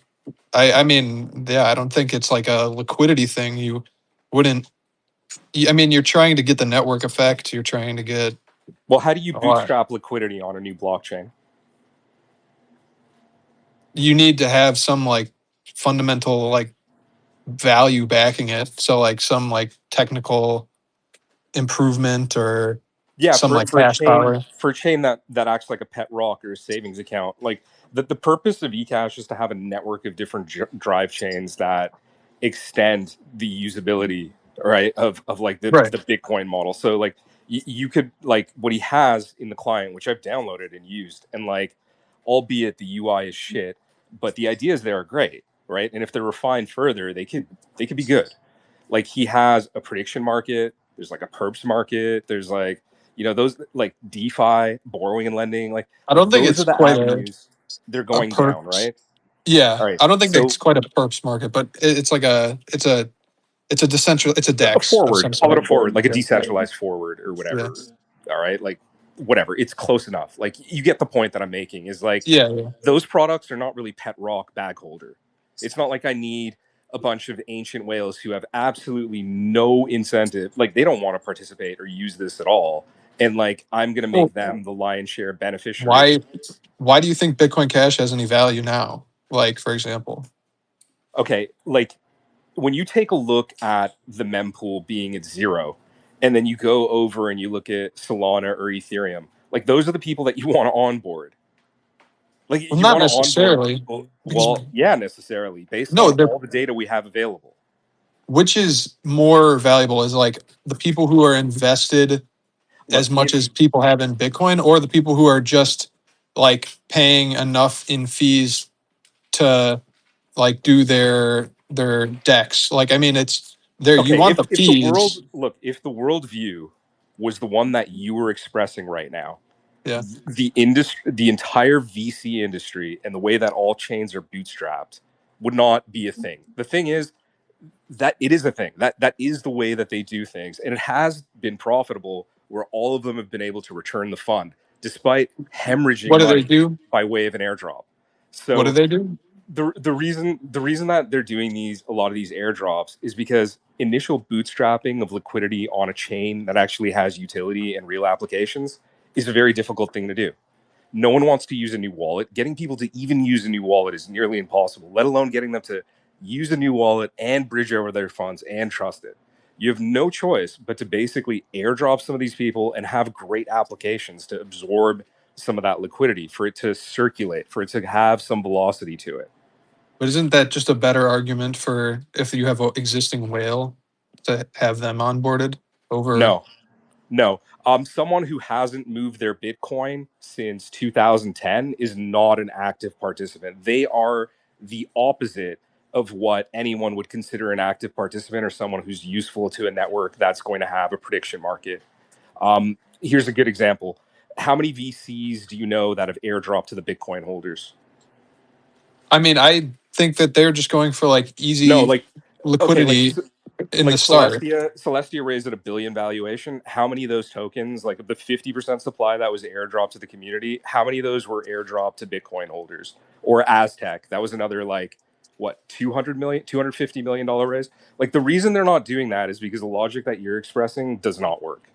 Well, one thing you get for it is you certainly can fork like the software itself and keep using it. I don't Yeah, know. generally you want to airdrop to people who are actually going to use the chain. Those users are not ancient Bitcoin whales. But if you want to use like core itself, it helps to just fork the chain, and then you still have more compatibility over, Use I core guess, how? if you're maintaining, so like in eCash they use an unmodified version of Bitcoin Core.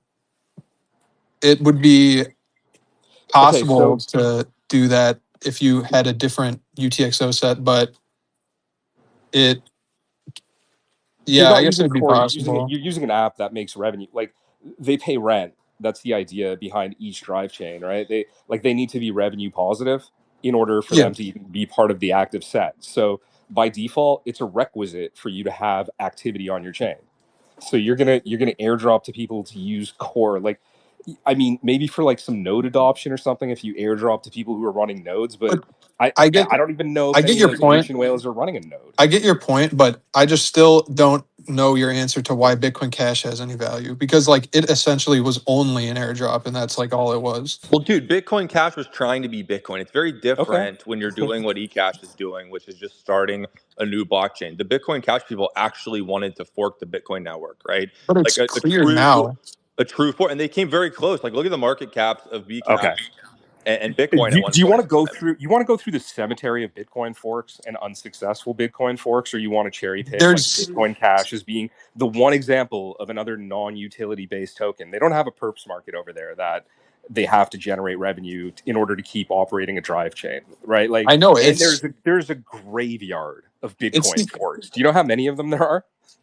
I mean, what are you talking about? Like Bitcoin Gold? Like nobody cares about that. That didn't really count. Like none of it. Like what do they Why, even? of course it counts, dude. Yeah, All of them it's count. How does it? yeah, How Well, does it I think count? it counts. It counts in that it has a similar level of adoption, probably as this eCash will. If you see what I'm saying, they're going to be very I tiny. you're disagree. forking for someone to use an application. You need people who use applications. Therefore, it's the wrong set to airdrop to. So, but you don't think like just having the functionality brings users if it's better like than the existing alternative? No, I don't. I think So yeah, I just it's disagree. an incredibly well. You can disagree all you want. Like the problem is like oftentimes with your disagreement, there's a litany of evidence. Over the past 2 cycles of chains and new networks that have tried to launch and the struggles they've had bootstrapping. Which fork? Even when they do a very large airdrop. So if you don't think it's equivalent to Bitcoin Cash, you think it's closer to like Bitcoin Gold. What would you say is the What main makes you? application? What's the main application right now on Bitcoin Cash? I think they have covenants. That's the only thing that I know of. No, application, meaning like I'm a user, I want to do DeFi. Can I do DeFi over there? You can. I think you can mint tokens. I don't. Can I I think trade that's. perps? I don't think you can do really Is there a anything other prediction than market? make tokens. Okay, so I think you understand what I'm saying here, What right? I'm just saying, it Completely still has different a thing. market cap that I'm comparing it to. I'm.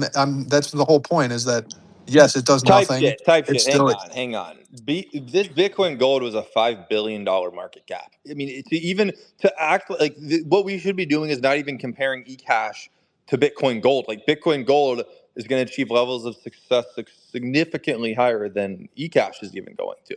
So we're kind Yeah. of like we're giving way too much credit to eCash, and you're like talking down on these What? failed forks. These things were $5 billion in 2018 or whatever. Right? Like that's incredibly There, successful of a it's a blockchain project. very competitive environment right now, and it's very difficult to bootstrap liquidity, let alone activity. As a matter of fact, open the mempool right now and take a look at Bitcoin. Like, dude, this chain, like if you understand how eCash works, it thrives on activity. It's an application specific like network of chains. Like the key word there being applications. You want to drop to the most active users to stand even a chance to penetrate into the market. Yeah, you want all the crypto natives on X to be talking about your chain and using your products. And the way most chains do this, by the way, is they have Yeah. basically an airdrop where they incentivize people temporarily, unsustainably, to basically use your chain. They show up, they use your chain, and they're basically incentivizing activity. But I'll be honest, like the activity for the most part is not super organic. It's a group of people that float from chain to chain to chain. They're really Yes. not who you want as your users. You're hoping through the airdrop, through like the farming campaign, the airdrop, the release of the initial apps, that you get a retention of it. Maybe 5% of those users stick around. If you do that, you're killing it, right? Like that's incredible. If you look at the amount of raises, like go look at Mega ETH and what they've raised, what they've built, what they have, what's available, what it's like to actually use that chain and the activity on there. Like that represents very clearly how competitive this market is right now. This is a Yeah, different but that world, and was he's a just not prepared for it.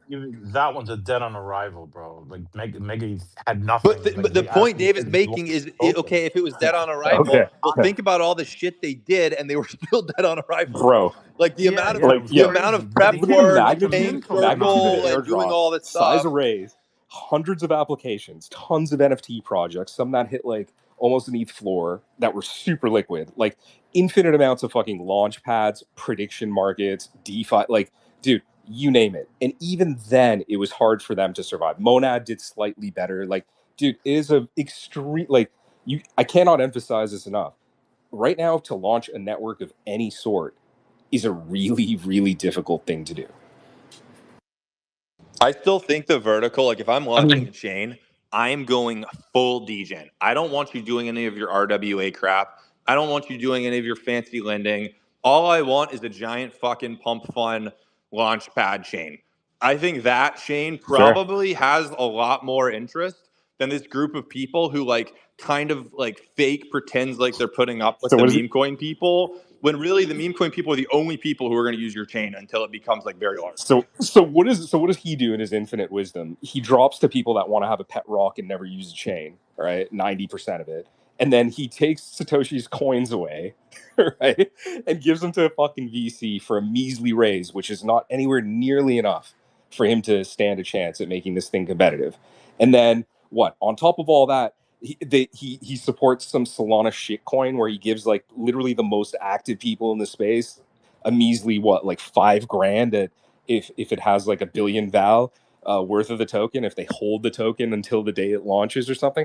Like it's just such a half-baked launch plan.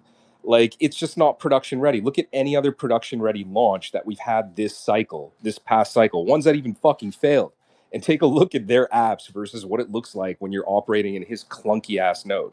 Like, bro, it's I don't know how else to put this. It's just if like you, he's got to try I mean, harder. if you look at the Solana like price to the amount of eCash you get, it's like 180 per. So I don't know, like if those are futures on it, it seems like it's pretty successful already. Listen, Those are 180. not. Just No, I That's have not based. a I have a good. That's spreadsheet not a where good. no, I have a That spreadsheet where I've ran these numbers. Like, no, it's not like that at all. Otherwise, the token would be worth a lot more. I mean, like, and it was sitting around like 100K. And what's the total amount of tokens that are being dispersed? It's like 10,000 coins or something. Oh, like Yeah, but 2,000. 2,000. Yeah, it those was futures you're 2,000 talking coins. about, if especially since the token's not out, those futures are going to plummet bro, the it's like day some of or weird the low day float before. They're already situation. not worth Yeah, It's shit. like some What super do you low mean? float situation that's not really a good metric to look at. yeah, you Yeah, can't look at that, it's bro. not. That's super Albeit it's dangerous. not. Leo's point was a very good one. Like, you can lean on ideology or whatever the fuck they talk about in these like Bitcoin maxi spaces, or you could just root yourself in data. Like, just pull up like DeFi Llama and start scrolling. Like, you look at Uniswap, who's making like millions of dollars daily. You take a look at Pump Fun, who has earnings that like punch into hyper liquid levels, which is absolute insanity amongst like the most profitable company to ever exist per number of employees in the entire fucking world. And like, I mean, like, there's clearly a demand where they're saying, look, this is what active people would like to use. And you just can't disregard that. I mean, so if you think any of those projects were capable of being put on Bitcoin, do you think that they would have? Like what? Like any of those, like Uniswap, if that was capable of being done in Bitcoin script, do you think it would have done it? Would have done Yes, what? it would have been the first place they would have put it on. Is on Bitcoin. Why would they? Why would they? Why would they put it on Ethereum when you've got Bitcoin? You do know Yeah, why they can't put it on Bitcoin, right? Oh yeah, I I do, think I but I'm understand just his saying question. if they Yeah, could. here's the answer to that. Like, yeah, probably, and it would be a completely different landscape with probably a lot higher market cap and a lot more activity on the Bitcoin network. Like, when you take a look at the dominance, what is it, like 42% roughly of the total crypto market cap is outside of Bitcoin? Just like add that all back into Bitcoin. That's basically what it would have been. Uniswap Labs is not a joke. I think that was actually put together by like a university here in the beginning. Like that was a big loss to the Bitcoin ecosystem altogether that it went on Ethereum. So anyway, but that's like the whole point. The whole thing behind this is that Bitcoin script is not Turing complete. So you can't do loops. You can't do certain things, and I understand why. It's to not bloat the network. They want to keep it a certain way, Yeah, but they're at so concerned about like the infinite loop, fucking, like destroying the entire network. Like, how many times has that happened on ETH? Like, do we have some infinite loops that are grinding away, making the nodes go poor? Like, I don't know, man. It's just I never understood that argument. Well, I mean, I I think it's not too like difficult to think that you don't want to have a very complicated like smart contract language if you just want to be able to send You transactions. think Solidity is like really, but you want to do more. The thing is, like, people want to do more than just send transaction. That's why 42% of the total crypto market cap is spread across everybody else, right? People want to do more than just Well, yeah, send. but my point in that the reason they would have put it on Bitcoin originally, if they could have, would mean to me that you would want to make whatever you're going to make in the future be as close to Bitcoin as possible, which I think doing just a straight up airdrop is the closest way to do that. No, wouldn't a fair launch be the closest way to do that? I just, that's just my opinion. I don't think that the fair launch is like something where you're minting tokens and it just, I think just a Minting? fork No, in the chain of a you're not blockchain minting is, tokens. You're mining tokens. Like you do a Genesis the same way that Bitcoin did. I think that's the Bitcoin way. Maybe I'm crazy. Well, Dave, listen, I mean, guys, I think you're kind of talking about two different scenarios. I think it makes sense if you're starting a brand new blockchain to do what Dave's saying. I think if you are trying to use this narrative, like I think Luke will, which I think historically is actually a very successful way to pump a market cap, is you say that we're the real Bitcoin and you get some small group of people to say we're the real Bitcoin. And even if there's a 1% chance that you think it might be the real Bitcoin, then a rational person would value that coin at least $10 billion. That is significant. That's a significant amount of value. I think you also get this kind of weird thing where you get a low float launch because, yeah, 90% of the coins, but how many of those people have done the process of claiming their coins? So it's this weird low float thing that gives you this much larger market cap than you really have. You're on the homepage of CoinMarketCap, but really, like, nobody's claimed their coins to sell them yet because there's no good way to. If that, you say you're Bitcoin, it makes a lot of sense to Yeah. do that. Like but the that's fact that basically Bitcoin what Gold is doing a $5 fork billion is. is Yeah. proof that you can create a lot of market cap value Yeah. on some The really Ponzi, stupid like I don't. shit, right? What you're pointing out right now is fact. I can't really dispute that. That makes sense. Like if you create a cultish ideological fork, it's going to be like, who And say notices you're they? Bitcoin. You have to believe they have to believe you're Bitcoin. And Yeah. my point is that's not what Paul is doing. I think No. because of that, he probably would be better Yeah, it off is. doing what you're talking about, Dave. Yeah, for like pet rock versus application chain, Leo is right. Like that, like what you do is you psyop some cult into believing that your pet rock is better for some reason, and you give it to people that are already ideologues. Yeah, I can't disagree there. That's, but that's basically forking it. The only thing he's not doing is the rhetoric of like saying it is the true And that's Bitcoin. the Like, problem. That's the and I problem don't, because now he's not no, painting the story. Like think about it. Why did Litecoin and all these Bcash they had this? There's this long tail of these Bitcoin copycats that have a store of value narrative. It's because irrational investors like, okay, you got this multi-trillion-dollar store of value asset. Let's see who else is competing in that space. And it's not Solana. Maybe Ethereum tried to, but now that's not what they're doing. So all that other application Yeah. utility stuff isn't who you're competing with. And a rational investor's like, look, yeah, maybe we should have a few other chains competing. It shouldn't just be $1 trillion chain and then nothing else. Maybe it's rational to have a $20 billion chain that's doing the Oh same yeah. thing competing.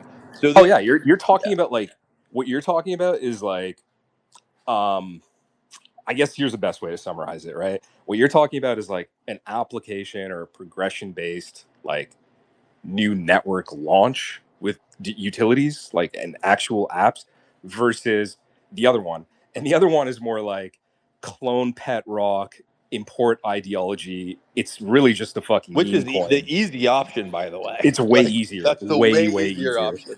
Yeah, way easier. Imagine having to go head to head with like all of these like paradigm founded projects that have spent the last 3 years preparing, lining up this entire situation that has been perfected at this point versus you just sit here and you're like, well, 60% of the value in crypto is in this one coin and it does nothing. Yeah. So Like we're belief just going to premium. make another one of those and probably it'll be pretty valuable. It's like you price the belief premium on this one, like versus the so market depth, and it's like whatever exchange depth you have versus whatever float is discovered in wallets is like the war versus the belief premium. Yeah, that's way easier you with don't, Bitcoin. you don't think that the price of Bitcoin itself could just be pricing in all future forks that will add the functionality. Well, it does, because if you're airdropping, it is priced in, right? Right, I know. And so wouldn't that just imply that if it does nothing now, people assume it will do something in the future? If you make the one assumption that it itself won't change, then it has to all come from a airdropped fork. And so you could be claiming that. How much has it changed from an application standpoint in the past decade? Twice.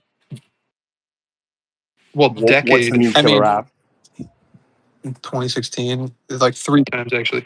What's the new killer app? It didn't have any. I mean, Taproot failed Yeah, it's kind of basically. my Segwit point. did. So Yeah, like, I know, but the price went in up like my anyway. So DCA, like if you're doing a forward DCA, so you're looking and you're saying, oh, I'm discounting all my cash flows of like these future innovations. It's like, well, let's look backwards and see how many of those have happened since 2009, and the answer is 0. It's like, well, I know, okay, like but the market price, you would have to be assuming that it's totally fraudulent and that it has no value. But I mean, it's like that's just like observably false. So you have to derive no, that I value explained from that somewhere. by no. Well, let's not put a theory into my mouth. Like no, I said belief premium, and it has tons of that, and that's a valuable thing, very valuable thing. I don't know.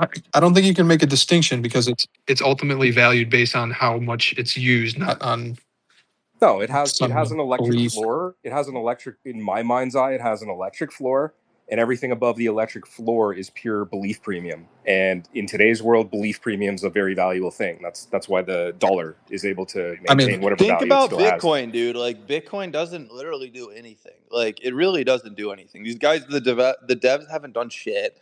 It just sits there and does nothing. And it turns out the predictability of doing nothing adds tremendous value, because you don't have to worry about some rug of the project or some like crazy shit happening. You just know it's going to store value. And that's like a property that's very, very apparently value attracts to that. I Yeah, mean, but if the in the next problem 10 years it's not used as like money and something else is, then it's Well, it's worth not used zero. as I money mean, like, today. It's probably not going to be used as exactly. money in 10 years, but it's valuable So then, because you can speculate on it as a store of value, and it turns out that's enough for now. Okay, like but you yeah, can speculate on what? Like, what is the metric you're going What do based you off mean? of? Like, how did Bitcoin become worth there's no like metric. There is 60,000? no metric. I love you. It's belief No, premium. this is That's like a incredibly underrated and undervalued thing. Like the Digital belief premium gold. is huge. The narrative of digital gold has permeated through a bunch of retail investors and now a bunch of institutions, and it seems like even some Yeah. nation states. And it turns so. out that's a Then, pretty what is compelling what are narrative. the properties of belief like as a object? So Like, what type is shit. this? Hang on. I just want you to like the world. I think the correct worldview is that we are literally monkeys. We invented a bunch of stuff that only exists in our heads, and we've overly socialized ourselves. We spread it to a bunch of other monkeys. None of this shit is real unless it's like a physical atom that you can hold in your hand. None of this shit is real. Like, none of it exists. I mean, Our if people government, start, none of this shit no, is real, bro. you can observe. You can observe if people are transacting in a thing. Right now, it's U.S. dollars, and you is he see like, talking? Oh, Yeah, he rugged. Give him a sec. so, He'll be back, I'm sure.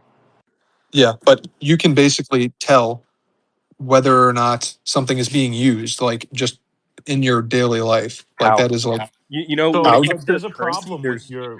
there's a really good answer for that. Like when it comes to something like a store of value, you would look at something like savings. You would look at the savings rate, right?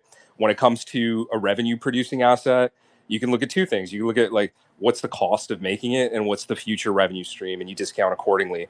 When it comes to a network, that becomes a lot more hazy.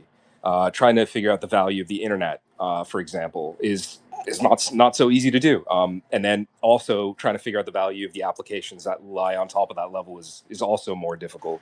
When it comes to a currency, it becomes a little more clear. You start to look at things like you have metrics that are more clear, but you know, velocity, So for example, use like exchange for goods, depth is a very good right, metric, but right? The can you problem with things discount though, any of that? No, Like, the problem is once you stack all that stuff, basically you throw every bit of it out the window if you don't have belief, and belief premium tends to override all of those things. Like, here's a really good example for the belief premium of Bitcoin. There's no reason that this 4-year cycle should exist. It exists because of it's a psychological phenomenon that we've built an entire industry of hardware rollouts and literally raises and every single other thing around, which perpetuates it. But if you take a look at the actual supply coming off, it should have an inconsequential impact based on the amount of derivatives, the holdings, and the depth. It shouldn't be a thing. It's the belief premium that helps perpetuate it and build it into a thing. I don't know. Don't underestimate belief. 100 It's I belief. also just the having, but all right, hold 1 second. So one of the biggest problems that we're having in this entire ecosystem, especially with Bitcoin, is other than price, there aren't that many accurate metrics on Bitcoin. So like the majority of the volume, Hash because rate. of the hash rate too, fine. But That's the the floor. That's majority, the electric floor, Yeah, right? but remember, hash but rate, that's not that's what I'm directly talking. That's not proportional what to I'm trying to price, go. Yeah, right? It's the same. It's yeah, basically saying the same exact thing. yeah. So, but the thing is though, volume, because of the centralized exchanges, we don't actually know what the volume is because the majority of it is spoofed, and there's actual Even evidence that it's depth. spoofed too. Even depth. You look at it and you say, like, all Oh right, yeah, let's take a look globally across every exchange. Let's figure out 20% depth against velocity, right? And then you're like, okay, I have some notion of how value moves through the system. The thing is, whenever there's an adverse move, all that liquidity is fucking gone, right? So it's like you don't even do belief premium. Like, I don't know how else to say it. You got an electric no, but floor and a if you huge think stack of belief premium on top of it. like a bearer asset is like not actually a great store of value if you're just like if you're capable of losing everything just like from misplacing a key or something like that. So it's like that is not the reason why this is valuable. It's because people think it'll be valuable in the future That's by belief. other That's people. Is belief. that a belief? Okay, it is a belief, but it's a rational thing that you can discount its current It's rational to you. success. Bro, it's Some magic people would internet think money, some people dog. would think you're It's crazy. fucking magic internet money, dude. A bunch of Bitcoin's people a have an meme coin. idea planted in their head that there's 21 million Bitcoin and that it's going to go up in value. Oh man, that's by far like okay. First of all, like I like Bitcoin. Okay, so let's not like get shit twisted. But like this 21 million and there's only this much thing. That's the most retarded take that any maxi could ever have. There's an infinite number of digital currencies. They all fall under one group, and you could print as many of them as you want. Well, you can't exactly in that if you want to have a network effect on one, you can only have that supply. No, I can launch as many Bitcoins as I want.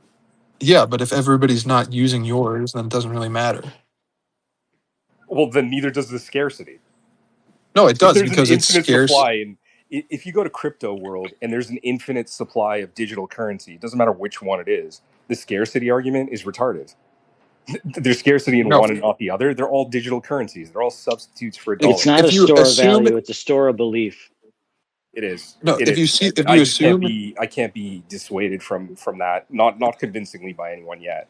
But I'm open minded. if you assume that there is like just a world in which everybody agrees on one coin, then there Why would would they be do that? scarcity. Wait, why would Why? they do Because of that? network effects. What network? No, What's it's a called network effect? competition, man. But what's dude, you Competition. can't even get people to Yo, agree you on can't just hand gold, wave that bro. entire explanation away by Yeah. saying the word Okay. network What is a effect. network effect? Tell me what you think a network Sure. effect Okay. is. It's simple. If you transact with somebody else, you want to be speaking the same language. The same reason that people want to use English is because other people use it. It I could becomes more transact. Hey, valuable. I could transact with people that Gresham's have. law, People speak all I this could English because stuff. they want transact the with U.S. people that dollar. mind. There's a coin, a random X4 called Bonero. It's the image of it is Vitalik with a boner. I could transact with that. Yeah, but What do you nobody mean? else is. Sure, they are. There's people. There's other peers. What are you talking about? I mean, comparatively to something else in relative terms, nobody's using it. Yeah, they just believe more in the other one. Okay, but how many people can you find who believe that? That's just the question I'm trying to ask. And it's a number you can come up with, and there's just more people on one coin, and you would expect for one coin which has the most people who believe in it Oh, you're saying to like have the why most people value. pick one currency and like at the beginning of last cycle there was something like 17,000 coins. Now I don't even know what that number is. I know Pump Fund did like 30,000 tokens a day in their peak. Like there's just an infinite number, and you're saying like how do you But figure out which one they're going to pick? I don't know. Maybe you have the crystal ball for that. I no, don't. not how you figure it out. No, I'm I don't saying know it. why people choose to There's believe Schelling something. points. I mean, people come up with all sorts of reasons to like just agree on one thing that they happen to pick all at the same time. Well, why That that Schelling one? points. Why that one? Yeah. Why Why? yours? Well, I don't know. It's just like what people do. So it's like if a Schelling point. That's the whole point. But it's just what people do. It's a pretty It shit is. explanation. That's just Well, what a then why not Schelling another point one? is. Then why A not Schelling another one? point is like people are Well, why? asked, If that's just where what do they you? do, like, why don't they just believe in some other shit? I think you see what I'm saying here. Because You're okay, chasing we money. You're could chasing point to value. It has nothing we to could do with point. whatever network effect you're talking about. You're just chasing more value to live better always. Yeah, but what the value of a currency is its network effect. Like, why is It's PayPal its valuable? belief. What's a network effect to you? That What means is a different network things effect? to. Okay, a network effect is what you are able to transact in or communicate with another person, and that being valuable, the more people who you are capable of doing it with. No, So, that's something called medium exchange. Typically, just so you know, like most people, when in Web3, when they're talking about network effects, they're talking about network activity begetting okay, more network activity. That's the multiplier effect. That when people start to use something, other people end up using it more. That's generally what they mean by network effects. as a medium of exchange, then the network effect that you gain is such that you would expect there to only be one in the end, one currency. No, well, Why? why? Why? Because the network effect grows in a way in which there's a runaway exponential growth in the number of people who see, oh, that's the current winner. I'm going to go with them because it's the default Schelling Have you point. ever Yeah, I have don't you ever think we'll looked at ever the live in a world where Until there's one currency anymore. you ever looked at the pump fund trenches? You ever taken a look at the currency market? You know that there's a euro, there's a US dollar, there's Yeah, Swiss franc, there's but there's a well, if ruble. you look at the debt, so like let's just assume that all of those currencies are based because they all have debt based governments. Like what's the debt of the U.S. government compared to any of the debt of any European country? It's like dwarfs it. So in that respect, the amount of dollars They in the didn't economy converge. No, but is your theory failed way. there because they didn't converge on one. what are we talking about again? I mean, they effectively do in How dollar. belief premium is like a fluid thing that we can't really All right, let's pin have a down quick break in evaluate the a network. conversation. I wanted to bring up a topic that the other rooms are talking about. I posted it up at the top. There's 600 Bitcoin that got basically swiped from multiple wallets. Some people are checking their wallets. It basically seems to be isolated in Cold Card. So if you guys have a Cold Card, maybe check if your funds are safe. But yeah, there's some hack going on, or I heard they're trying it's to figure it out right now. I heard it's single sig on a cold card without a password. That's what you have to be worried about. And Yeah, and there's there's certain things you no can do with taproot, so all your taproot yeah. assets are safe. And there's something where you can do where you can like roll dice to add it to the cold card. I don't know if those were accessed or Yeah, lost. some of the speculation that it may be a problem with the chip, the manufacturing of the chip, and I don't know, something happened. They're trying to figure out what's going on. So there's a couple rooms now that are talking about this. But yeah, 600 BTC so far has been swiped. I did I see think I know under. somebody that works there. I'm I trying to seen a find. Oh, post that's fucked up. under. Sorry. I was gonna say that I seen a post under. It's on the fourth tweet over at the top there. Rob Hamilton's tweet. It seems that Ocean. Let's see. It looks like a miner at Ocean got popped as well, from what Rob Hamilton said. But yeah, 600 BTC got stolen. So yeah, bottom of the bear market, man. What's up, Damn. Sep? Yeah, let's go to Sep. Sep? Hey, what's going on, Sep? I see you have your hand up. Yo, what's up? Like, I don't know what you're talking about, but I came just to say hi to Nikos because I haven't heard a lot of him for so long, and I Yeah, Nico wanted to has a lot greet of my friends. I wanted to greet my bold wannabe Greek friend, and I'm going to sleep because our time here is 12 o'clock. So have fun, guys. Ciao. Hey, thank you for coming up, Sep, and Thank you, Sep. Have a good night. and thank you to Nico, I guess, for bringing a lot of people over to the BIP 110 debate. We are going into this debate, I guess we're not even debating anything anymore. We're talking about network effects, I guess. I don't even know what you guys are Well, talking I about. All right. mean, we were talking Actually, about but back to eCash. what you were talking about with the cold card thing. Look, I've been saying this for years, and I've been telling people for years. All right, you shouldn't have a hardware wallet. You should just take an old iPhone or an old like an old Android phone, really an iPhone though. Wipe it and just create a fucking wallet and use that as your like, because there's billions of dollars behind the actual hardware for R&D of an iPhone, and these hardware wallets, there's no R&D, and if there is, it's bullshit. So like, you're a lot safer with a fucking I phone. mean, Just make sure it's not on the internet. I've heard also people describe, there's a guy, JW Weatherman, who was talking about basically you just get a laptop, a cheap laptop, you install Linux on a USB stick in that, and then you remove the network card, and then you just use that to sign, and then nobody really cares. It's a, laptop. They won't think it's something else. Yeah, I Yeah, personally that's wouldn't trust that works anything too. J.W. Weatherman said. I've Really? encountered him And like it since really doesn't matter 2021. if I get your He's a 12 little words or crazy. your 24 words or your key, then your hardware wallet still doesn't matter. Yeah, but that's like a user error type of issue. We're talking about like this is a manufacturing issue that happened with the cold card. And it's kind of funny, Nika, you said that because that's kind of my security now because of the Taproot assets. And I only hold pretty much dog, pretty much. I actually use my old iPhone that's not connected to the internet, that I have turned off, that I have in a Faraday bag, that I have in a secret location, not in my house, so no one can get to it. But I You do can have a buy. cold card that I bought that I never used actually, so I'm probably never going to use it at this point. You could buy old ThinkPads for literally nothing, like Yeah. $50. And maybe that's the way to go, Nico, is just use an old iPhone, something like that, I or never a bought ThinkPad. a so I never bought a hardware wallet because I read, all right, I don't remember which one it was. It was either the Trezor or whichever one the most popular one is. But they're not they're not completely like fail safe. There's a way. Now granted, the person has to have all the tools, but it's an old article I read back in like 2021, 2022. But it's not just that. It's the ones with the Bluetooth too, with the Bluetooth and enabling and all that. It's a lot of things that you add so many ways of being attacked on it. So at least with the iPhone, because of all of the R&D behind it, like even the feds couldn't even get into the iPhone 10 years ago when they wanted to. I don't know if anybody remembers this, but there was a shooting in a club, and the feds were suing Apple so that they can jailbreak the phone, and Apple wouldn't jailbreak the phone for them. You Oh know, yeah, this is true, man. yeah, Same thing with yeah, Apple told them to get fucked. Same exactly. thing with you guys ever heard of Graphene OS?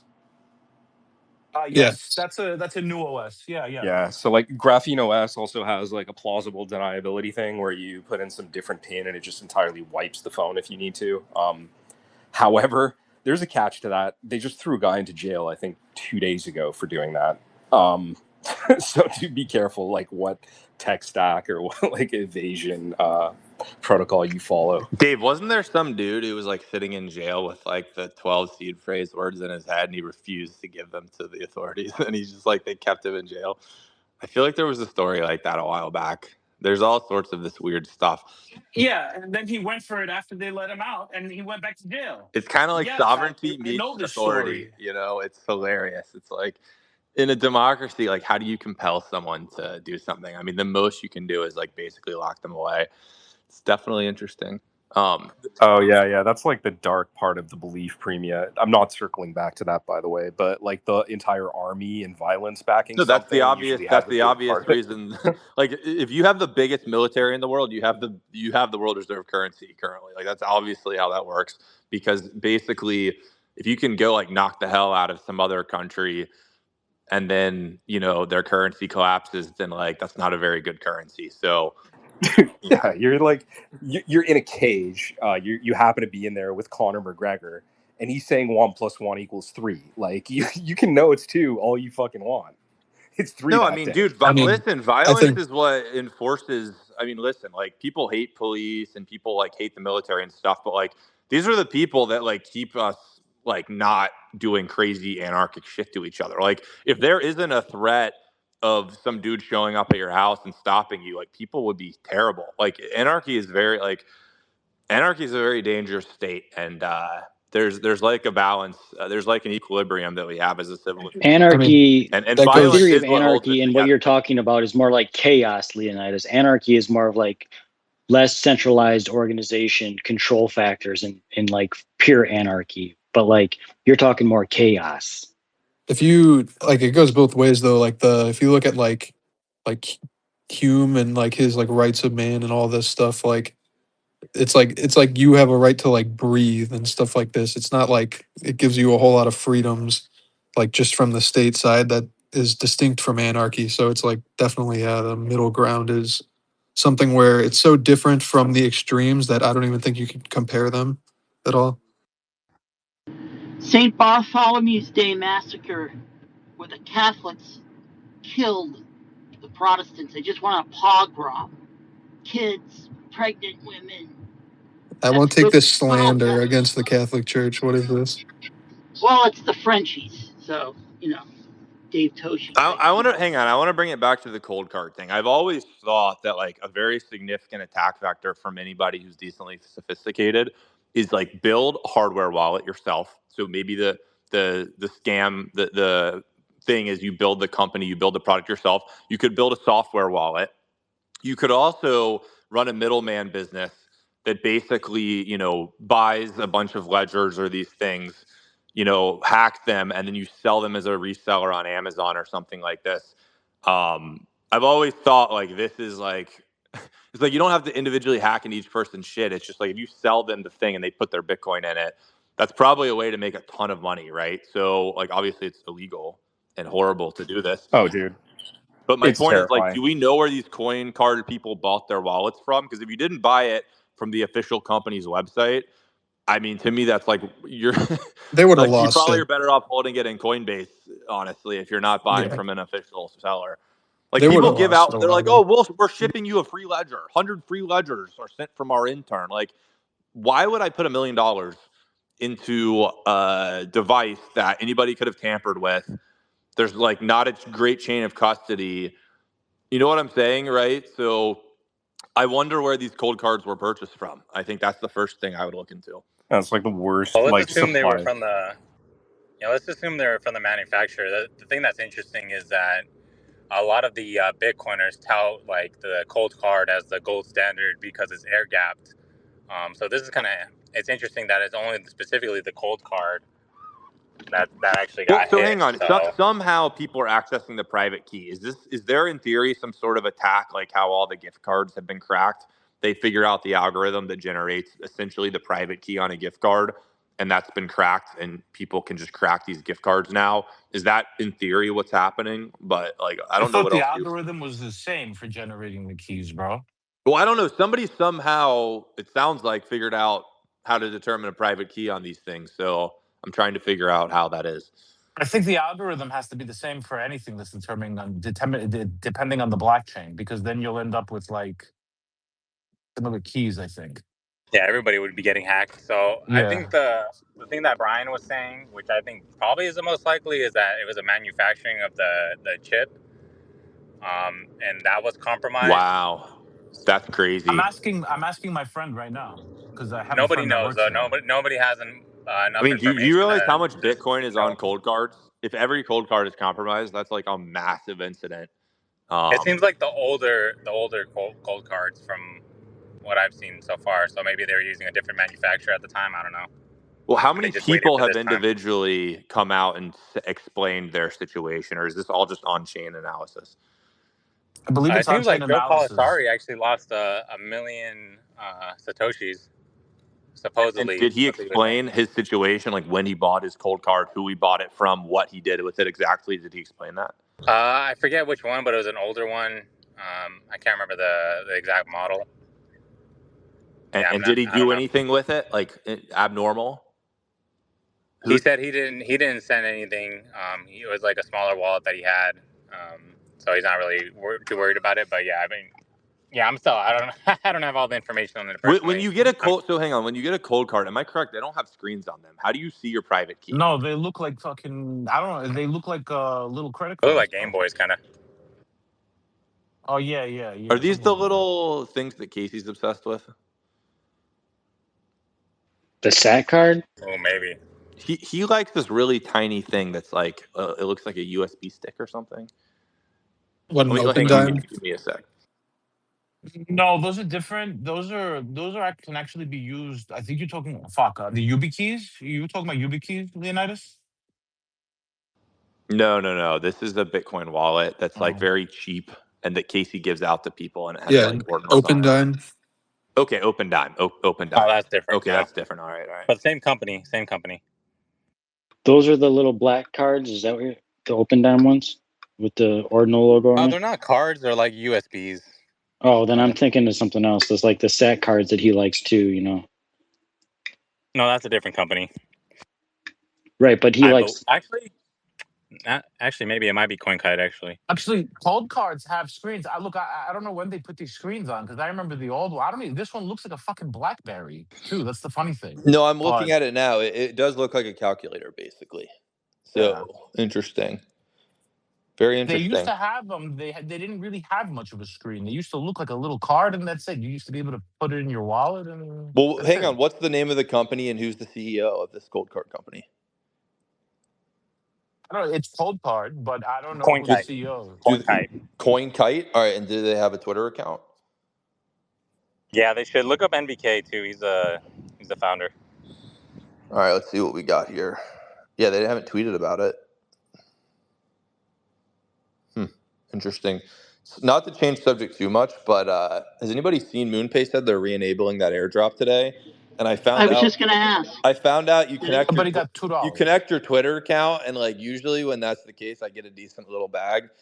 So I'm curious if anybody's tried if they've re-enabled their faucet today. Somebody got $2 earlier. Like, so So- I don't fucking know, bro. okay. None of y'all have tried it though. I didn't try it today. I didn't connect my. I'll try it right now. The thing is, you have to go through the process twice to do this. So, like, you have to go through your settings and then connect the plugin again. Like, you have to disconnect it and then plug it just so you could get like the pop-ups, so you could do all that. Oh, so they haven't even enabled it today. I'm not sure. They I saw it tweeted an hour earlier. ago that it hasn't been turned back on yet. Oh, okay. I think it looks like I saw because somebody then tweet out they got everybody's $1.83. sitting there waiting because Whale Swoosh has 268,000 impressions on a post he made an hour ago saying "fuck this, I'm going to sleep." So I think it's not happened. I mean, it's a fat little airdrop. I mean, 1,000 USDC is not bad at all. Like that's it's not terrible. It's not terrible. Interesting. Yeah, so it's gonna launch soon. It looks like. Interesting. All Yeah. right. Well, guys, The Apparently, good thing is Claude no went down. taproot address affected. I would recommend if you're in this Twitter space, you're probably like pretty active on X. I would personally, I've looked at this a little bit last night because I was very curious. You want to make like 50, 100, $200, like I think it's worth checking out. You basically connect your ChatGPT or your Claude to this thing, and then you connect your X account. And then what I do is I would just go and claim the funds and then send them out to another wallet. It's USDC on Solana, and then just disconnect everything for security reasons. That's what I would recommend people doing. Do you have to have the blue check mark? I have no idea. I don't know how they're determining the value. It's probably something to do with like they usually use these InfoFi platforms to determine some sort of like credibility of your account. And then based on that, they determine how much USDC you're going to get. So I'm just saying, stay tuned for that. That seems like it's going to happen again. And I don't think it's going to last forever. They're only going to turn it on probably for a little bit. Their website is a little like it was bugging out on me yesterday when I was using it. I tried to import a wallet, that wasn't working. Like I had to create a wallet. Go on. Low key, guys, like to Dave's point, this is what Paul should have been doing. like Paul, instead of like giving a bunch of like Bitcoiners who cannot give less shits about his chain, who are just going to dump it. Bitcoin's like, dude, this guy could have done I'm telling you, if I wanted to create a blockchain, all it would be is meme coins and fucking massive airdrops all day long. Airdrops, airdrops, airdrops. You can sustain a lot of attention for a long period of time doing that, and bootstrap your chain is like the de facto meme coin chain. Yeah, instead he's airdropping it to a bunch of like Bitcoin people who like probably hate his chain. So it's an interesting situation. Why Take not? one Let's of do the it. L2s Let's just on do it. Bitcoin and No, create I an mean, J-Dog, I don't L3 have any interest in launching a blockchain personally. It sounds like a horrible existence. Me and you, Leonidas, will onboard Nico. He could be Dude, you know what's he could be the better? You know what's marketing better guy. than creating your own blockchain? You know, like Launching the top meme coin on basically Bitcoin. becoming part of the number one blockchain and like increasing your what you can do on that chain and like the people on that chain, and like I don't want to use the word taking over, but like having more of a say in that chain, like way cooler. All right. We'll stick to Bitcoin, Way I cooler guess. than launching another chain. We don't really need that many more chains. Like everybody's tried almost everything under the sun. I can't really think of anything innovative from a tech perspective. My only idea would be people love airdrops and they love meme coins. And like all these other people launching these other chains do a really shitty job at the airdrops, and they do a really shitty job at encouraging meme coin activity. They sort of like just put up with the meme coin activity is the general vibe that I get, which is kind of crazy because it's literally all their users. Leonidas, I got So, it. You should do another airdrop. oh God, he said he's doing 2 more. I So can confirm we're not inscription launching a number blockchain, guys. We're Bitcoin. We're sticking to Bitcoin. You know Bitcoin is what? our You know what? Other inscription people number really, 6. since we're spitballing Inscription number ideas. 6 just sold for 3 Bitcoin, by the way. What did Now, Nico? inscription number 6 No shit. Wow. just sold for 3 Bitcoin. Rocktoshi Yeah, still it's on dumping all of his Satflow. inscriptions. Wait, No, yeah, what? Put it up at the top. Let's see if it. Let's see how good it is. I'm looking at it on my PC. Hold on, let me find the tweet on my phone. Yeah, what is it? Who Is it like a posted it? gaping Shopify? butthole or something? No, it's it's actually like an old PC. Like it's a JPEG of the back of an old PC. They just tweeted this out like a couple of minutes ago. I'm gonna put it up top right now. I just put it up top. Well, give it a second to show up. But I that's just put it actually up good top. news for us. Oh, it's an ASIC. That's good news for us. Yeah. Oh, it's an ASIC miner. Okay, but it's good news for us. 3 Bitcoin for a fucking JPEG. No, Look at I that. agree. That's a lot. I agree. That's a lot. What is that? Like That's 100, more than what Luke will ever get in 180,000? volume. It's almost 200K. $198,000. Who the fuck bought it? I don't know. That's a good question. Maybe the same person who sold Yeah, it. I was about to say. So just so people know, like it's extremely trivially easy to watch trade NFTs. Okay, like it's like yeah. Oh, and I've seen a lot of this activity in the early days of ordinals, and considering this is Inscription 6, that kind of ties into the Rocktoshi network of stuff he's launched. Yeah, I don't know. I wouldn't trust that it's real necessarily unless somebody tweets out that they've actually bought it. Have you never considered, since we were spitballing ideas for, how to make Leo do more work, have you not considered like a dog NFT, some kind of dog NFT that people mint with dog? So I mean, if we were ever going to do an NFT, it would be an airdrop. Like I've tweeted it out free and fair too many times, Dave. Yeah. Is there a mechanism on a platform that has a mechanism for minting like runes right now with runes? Say it again, intern. Is there a platform that actually does that right now where you can charge in a rune for an inscription of some sort? And That's plus a good question. fees? I'm sure there has to be. But I don't know it Not really. And nothing to that be comes to honest mind. with you, I actually don't really encourage it because then you're selling your dog. I'm not talking like dogs specifically. I'm just talking about the tech. Ooh, dog sacrifice. Imagine burning some dog, giving it to Satoshi in order to get the JPEG. That would be cool. I mean, Dave, the model is you just airdrop shit. Like, I don't even have to do this. Somebody can just airdrop to all Runestone holders a PFP collection. It's like, it doesn't even need to be me. Yeah, the problem with that is there's not that expensive to do. Like, 383 runestones. So It'd be a so large- much cheaper to do right now too than large of a like collection. back when you did it. Like, yeah, it's like Okay, Dave, you're bringing up sore topics. I know. I realize that we timed things not. I don't know. You could always look back and be like, wow, that $1 million actually, like that being a week or two earlier, maybe that's added $1 million of value. So I don't really know exactly, but there's no question that we paid at very high fee rates for a lot of stuff for sure. And probably would have been saved a lot of money waiting like 2 weeks for sure. yeah. But is what it is. That moon that's on Bitcoin is pretty cool. Don't really have any regrets, to be honest. It's like you can't really know at the time what's going to happen. So Yeah, That's like your it was dog, right? expensive, but it was also opportune timing. Like it hit almost $1 billion market cap, right? So well, yeah, it's like like first of all, one, we wanted to beat ASIC. What But did You it know, Nicholas, start okay, at? isn't we that isn't beat. that We your were like dog? the first big token out there you could trade. Everyone else was slow, and like there is, I would say, a PvP aspect to it.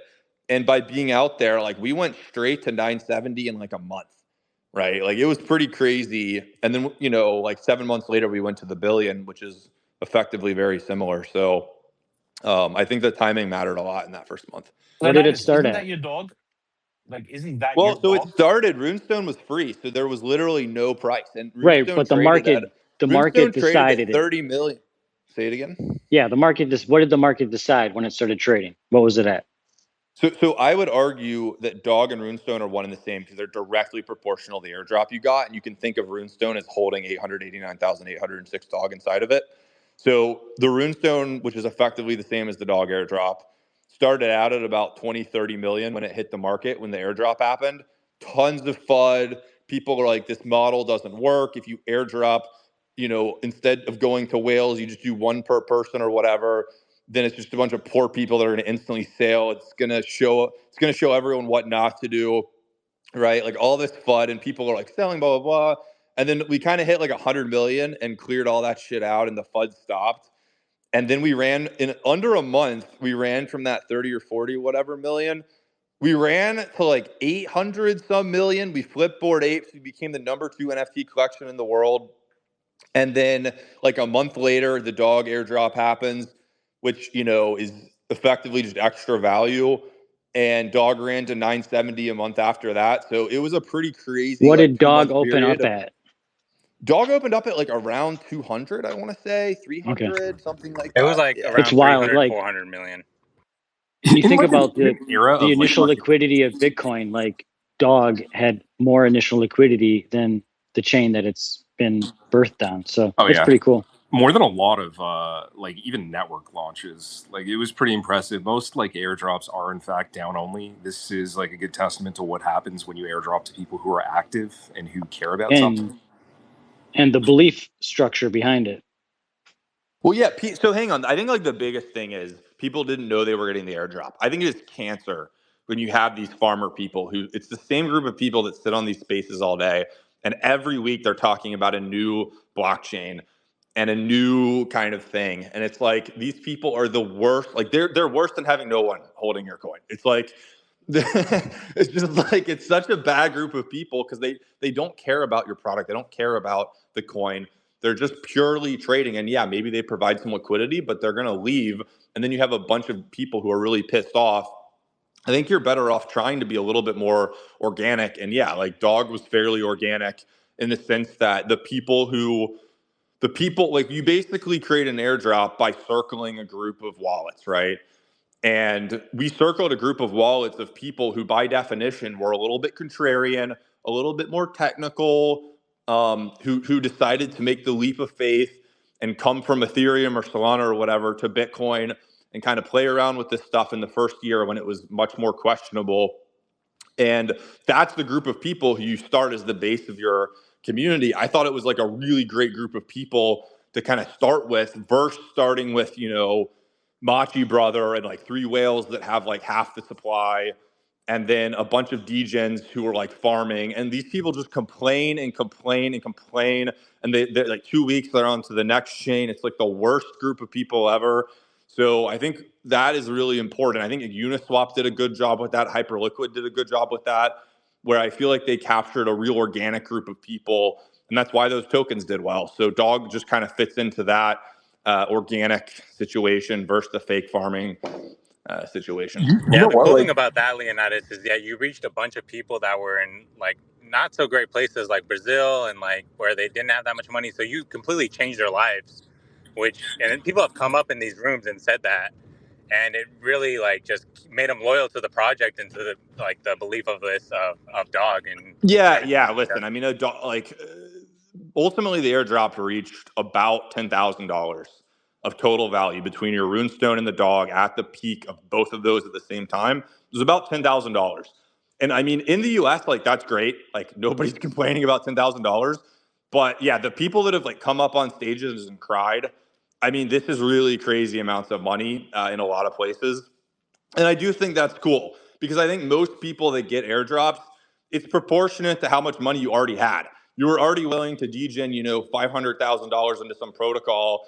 Well, when you get an airdrop of, whatever you get for, being more of a whale, it's not as significant to you proportionately. So proportionately, and I think one of the best things that we did was one runestone per wallet and sticking to that.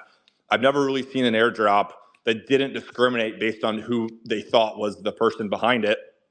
I think it's like such a cool thing because this group of people there's a lot of people still here today. They're going to be loyal to this forever because like nobody's ever really done that before in that fashion, which I think meant a lot to a lot of people. And I think when I say free and fair, that's part of the fair. It wasn't, oh, you're rich, so you get more.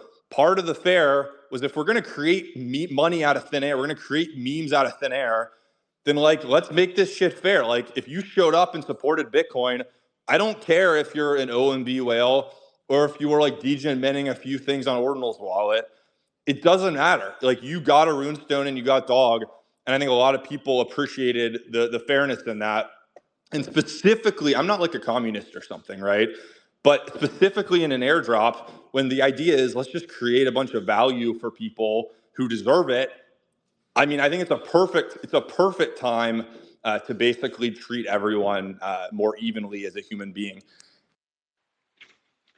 I will say that you didn't really create money out of thin air. It was just market value redistribution, and they chose to value your free and fair drop and take their value from other places and put it into that. Yeah, we actually ran the numbers on this. I'll just throw this in there. There was 13 plus BTC that were donated to do the Runestone and the dog airdrop. So it wasn't exactly free. There was a cost. There's a proof of work cost to actually making the airdrop happen. But yeah, as far as the people that received it, it was free for them and it was fair as distributed. like as a raise, the numbers are outstanding, right? Like just look at the amounts raised and the value generated on the back of it too. Like, I don't know, maybe like, okay, this Hyperliquid, yeah, those are two really good examples. Like, fuck, if you guys had ETH addresses, this would be a good list for people to airdrop to rather than their airdrop farmers. Like, I'm almost 100% sure if you took the dog list and you took the Hyperliquid list and you just airdrop to those people instead, it would probably perform better than any of the airdrops that we've seen. Yeah, you have a proven group of people who like strong loyalty. If you reward them, they reward you back, right? There's a bond between the holders, there's like a code of loyalty between everybody. And then two, yeah, it's like you don't have these fucking terrible just I don't know, man. A lot of these farmers, and I get why. Like, I don't hate people, right?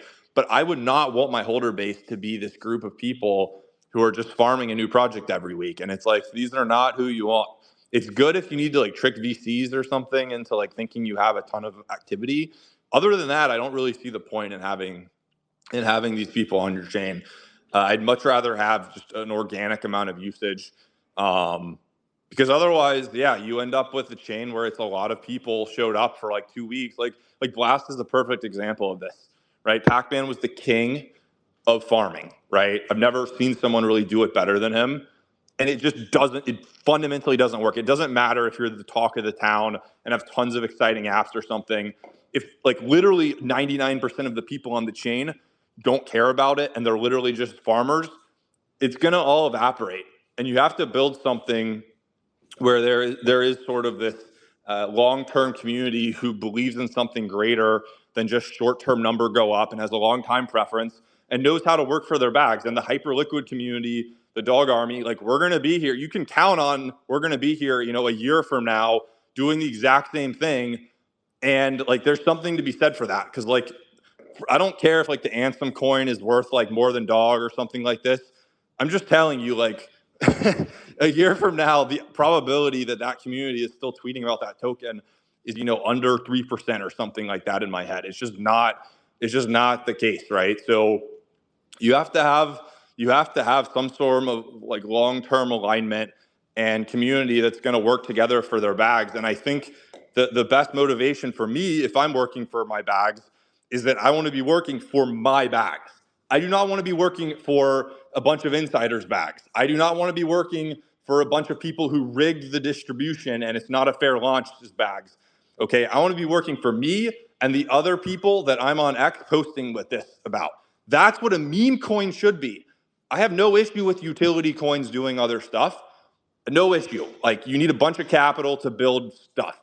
But when we're talking about a freaking meme coin, which is literally just an image and a ticker, it's insane that we've normalized letting a bunch of VCs come in and like do pitch decks for this stuff and come in and take 80% for themselves and contractually dump it on a vesting schedule like our president is doing. This is absolutely insane that meme coins have been co-opted like that. And I think Dog Army is taking a stand and saying, no, meme coins, the vision of meme coins that we believe in, and that I think was the initial vision for meme coins, is that this is the asset class of retail.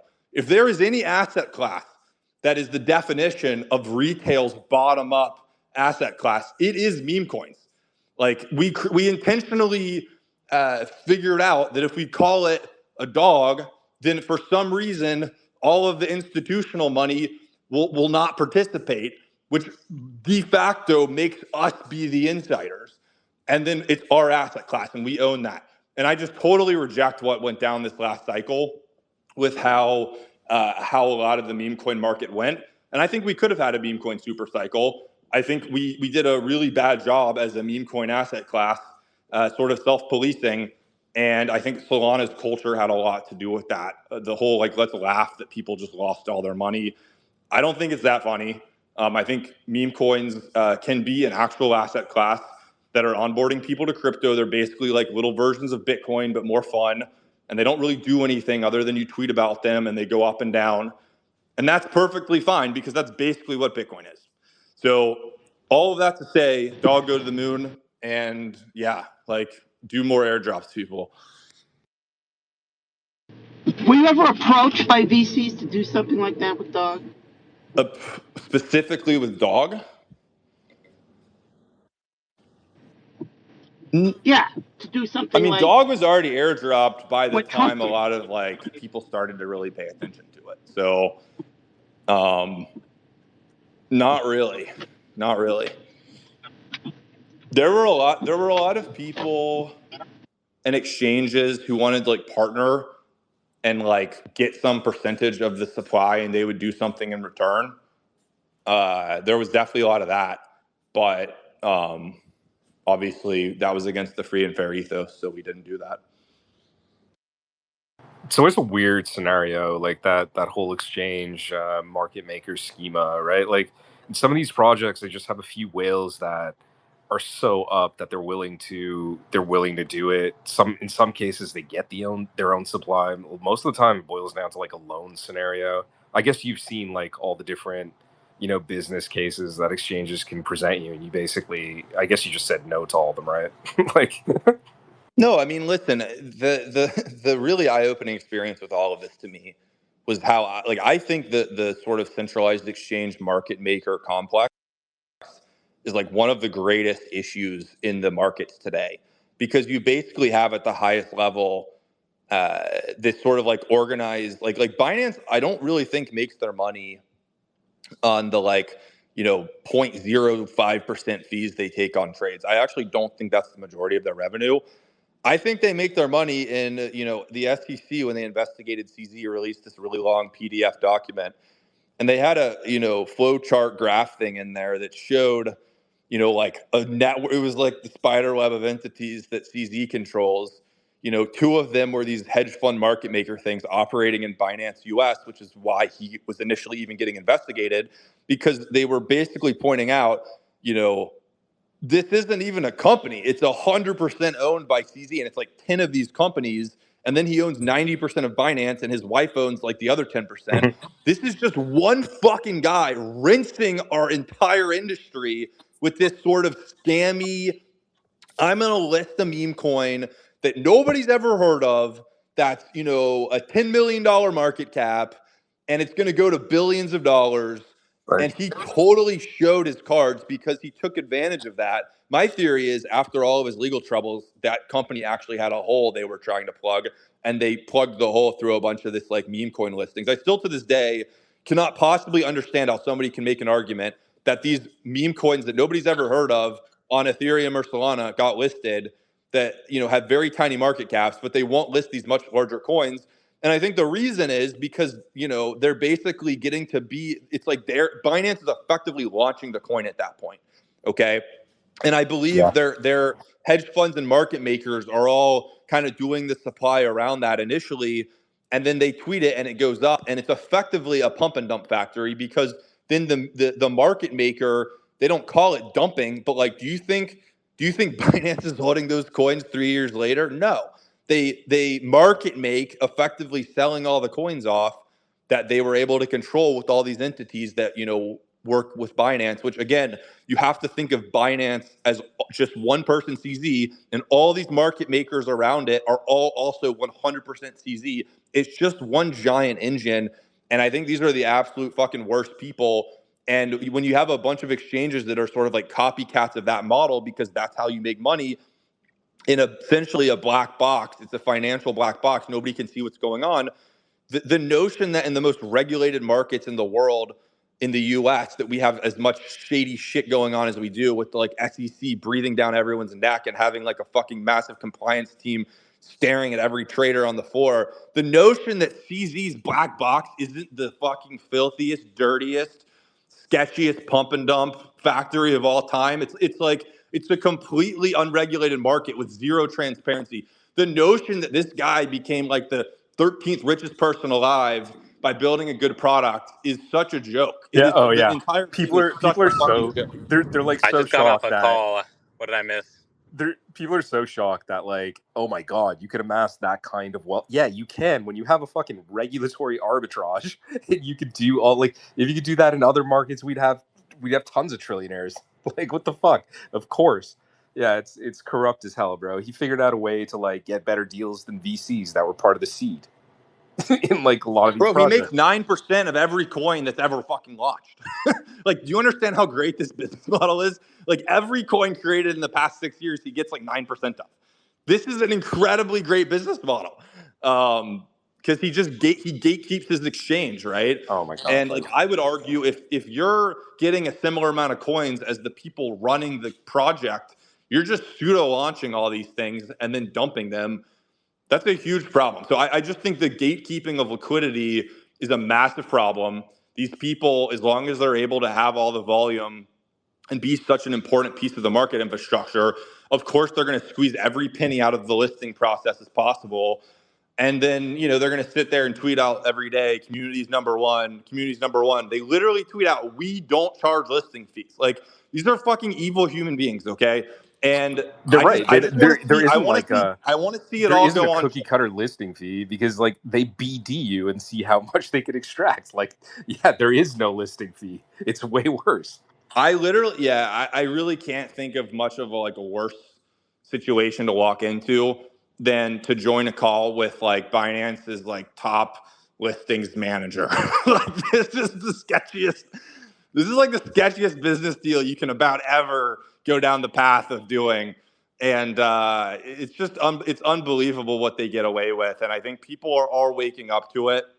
But I just think the long-term solution is like get rid of the centralized exchanges completely. Like let's do this shit on Hyperliquid and Solana, and let's move to more open, transparent listing processes and liquidity that's more permissionless. I think that's the answer.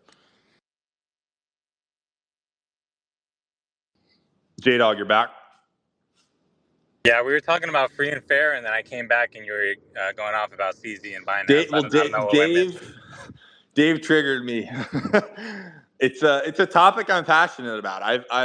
I really believe that this group of gatekeepers has held dog back from its potential, and I think they benefit from a very centralized insider corrupt system, and that they are harming the crypto market significantly with their behavior, and they do not want decentralized free and fair projects to thrive. They want insider scam projects to thrive because that's their business model. And I think as long as the biggest entities and institutions in our space believe that, we are so fucked as a market, right? We are like so screwed if CZ is running the market. So I think you have to just you got to get rid of that stuff. And I think the answer really is, the hyperliquids and Solanas. Dude, Trump Yeah. validated him, bro. Well, What, are I you don't know that. serious? I don't know. I don't think that relationship is super long term, right? Because didn't Justin's son sue Trump's kids, and Justin's son is best buds with CZ? I think it's like trouble in paradise over there. I don't think that's. Theater. I think that's like two opportunists making a temporary alliance that will fall apart eventually.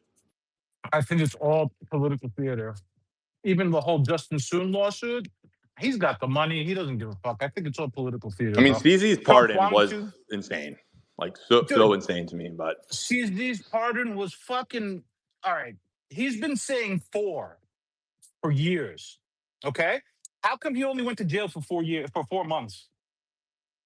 Like, he literally how went to jail for 4 months, how is bro. Yeah, how I'll be I He's want back to been in know, 4. how is saying. it that CZ can go on Twitter and pretend like he's like this boomer that doesn't understand anything and he's completely naive and guys, I accidentally tweeted that my dog's name is Broccoli right after we launched our launch pad on our chain. Oh my God, I don't understand how this works. Everything I say, you shouldn't interpret as a tweet of promoting something. It's like, dude, what the hell? He puts on this act on X that is so manipulative and inauthentic. And I know for a fact behind closed doors, that guy is just a cutthroat businessman with very little to no morality.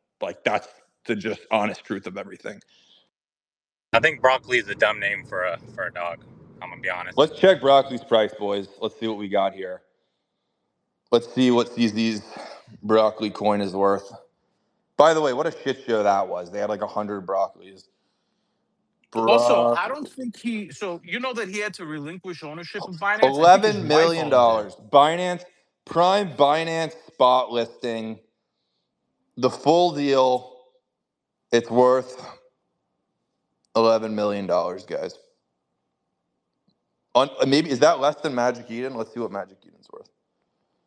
Magic Eden. Every time I check, it's gone lower. No, it's actually up 6 cents. 6 cents. What is it at? 6 cents. 6 cents. It used to be $11, What market but cap? it's 6 cents now. Market cap's 43, or no, 35. So much worth a lot more than Ouch. broccoli. Yeah. I don't know if I'm What's Ansem at? I think we almost OpenSea. flipped it. I think the reason the OpenSea airdrop didn't happen was because they watched Magic Eden. I'm gonna be honest. If you get an OpenSea airdrop, I cannot imagine possibly holding that token. If Magic Eden didn't show you what happens when an NFT marketplace launches their token, I really don't know what else to say. If OpenSea launches a token and it's $1 billion or $2 billion, you have to have brain damage if you're not dumping that instantly. Yeah, I don't know. We'll have to. We may never even get the token. We'll have to see. Maybe. We'll see. Was there an actual successful airdrop besides Uniswap? Yeah, no, definitely. I would say ENS was actually pretty successful. They shit the bed for reasons other than their airdrop. I just think about the airdrops that I got. ENS was a really nice airdrop that I got. Yeah, from this cycle, Unicorn was extremely community one. You guys remember UU? No, This is a DeFi thing, Dave. Yeah, I remember it. It was from a different chain, though. it was Dave, it was a web. It was a really interesting project, and they had this really sketchy looking website, and the motto was open your wallet and close your eyes. You had to connect your wallet. You had to believe. You were forced to believe, and they just airdropped everybody that had JPEGs. It was not too dissimilar from the dog model, bit of a different like tilt as to how they built things out. But yeah, that one worked out pretty well until like the dev team kind of fell apart a bit later. But it was big. It was all you saw on the timeline for a minute.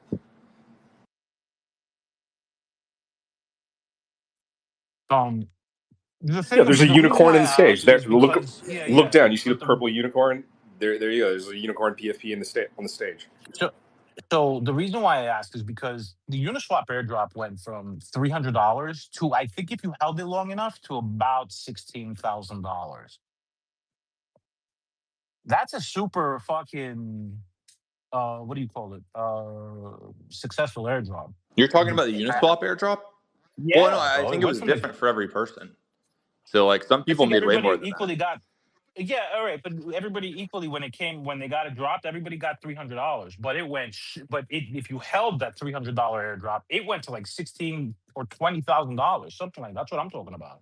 Yeah, You pretty know, crazy stuff. I mean, that was like a $20 billion token or something, right? Like, I don't remember the I think, market am I cap it went correct? to. Prior to Hyperliquid, that was the largest airdrop of all time, I believe. So Yeah, I think so.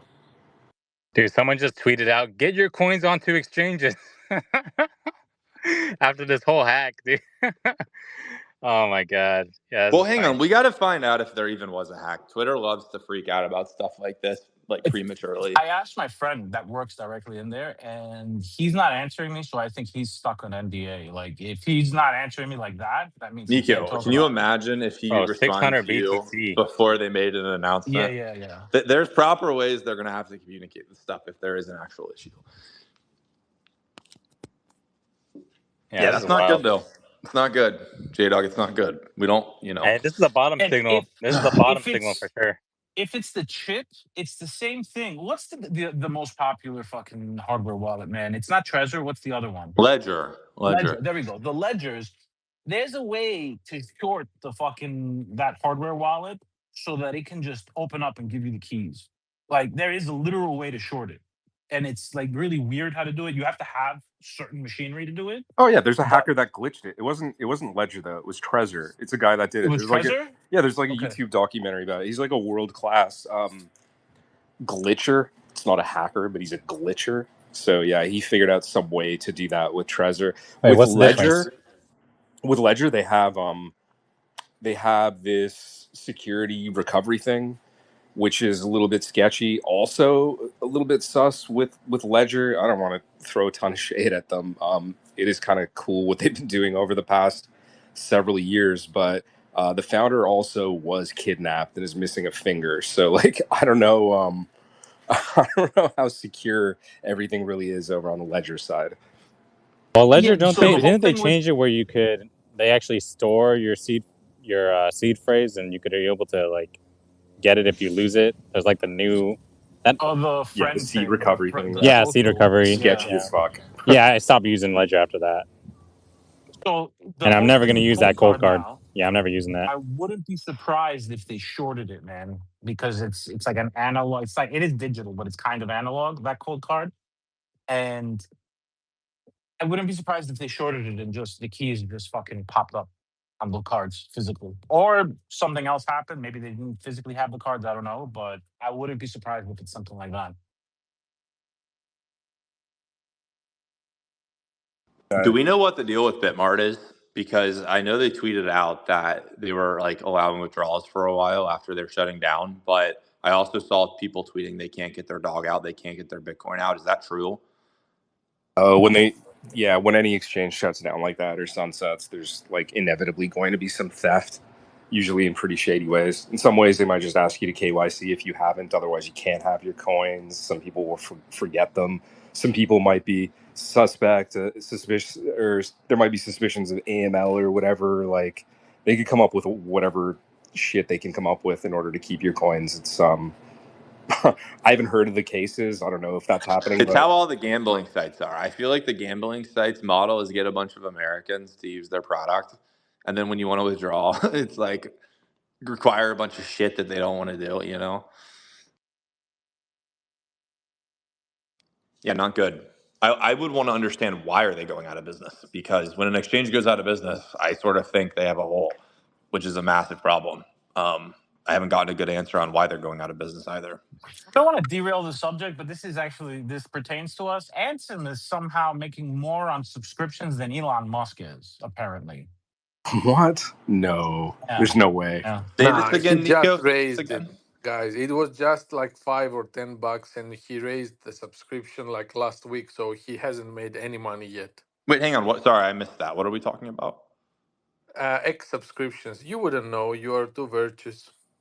You're saying Elon changed the subscription price? Like, what was? No. I didn't hear No. Nico. Ansem changed the subscription price to $200 a month. What do you mean a subscription for what?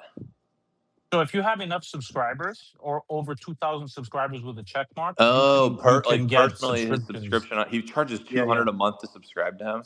Yeah. Okay, well, dude, if he starts airdropping the coin to those people, I mean, you can argue that's kind of like an ICO, right? Because he launched the coin. He's basically he's essentially primary selling it to people that way.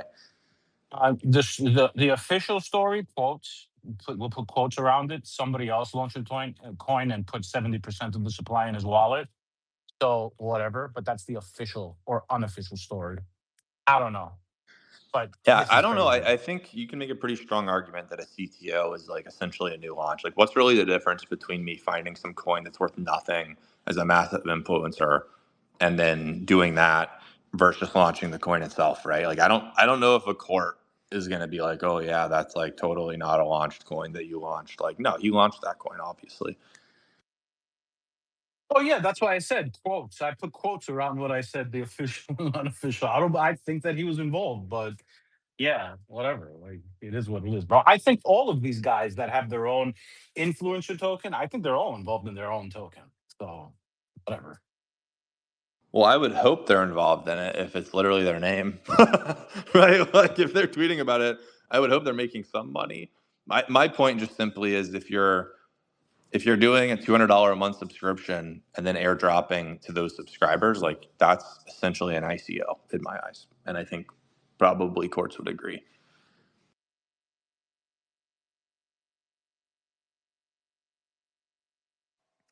Man, I forbid any BIP 110 discussion starting tomorrow.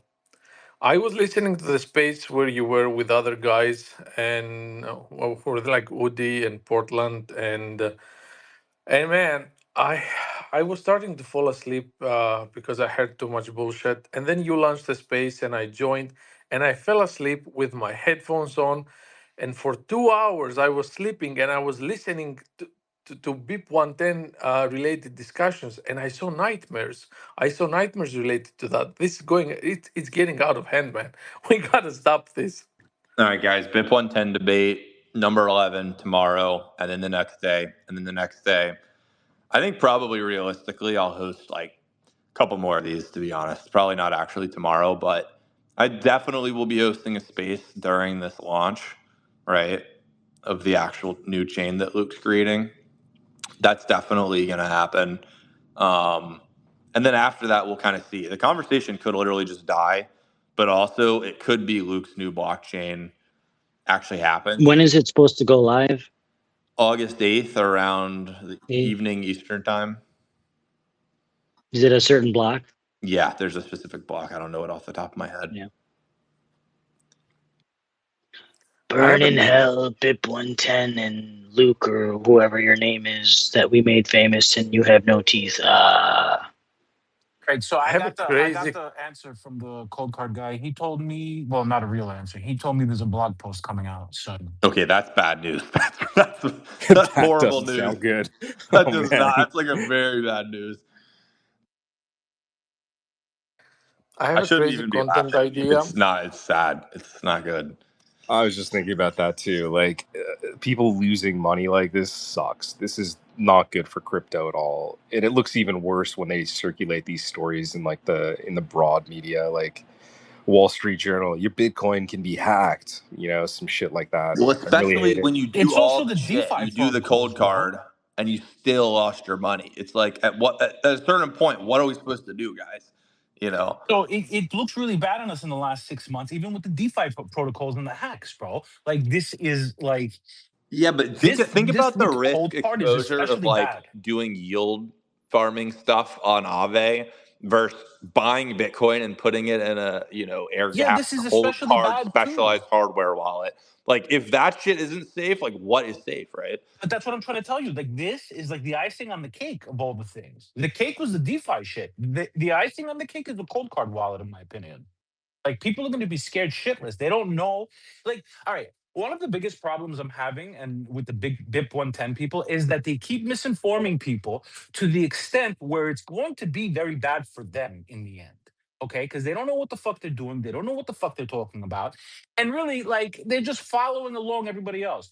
If an influencer goes and tells them to jump off a bridge, they're probably going to do it at this point. If Luke Dash Jr. tells them to jump off a bridge because that's the only way they're going to get into heaven, or that's the only way Bitcoin is going to go to fucking $1 million, they will probably fucking do it. And this is really, really bad.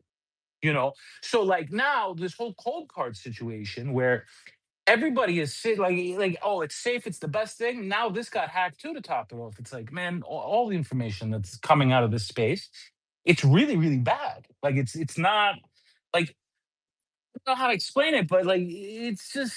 Yeah, but this too shall pass. Like, it's an attention thing. It's on to the next thing, bigger, better. It's another cycle of bad news into good news, et cetera, et cetera. The markets still go up from the left to the right.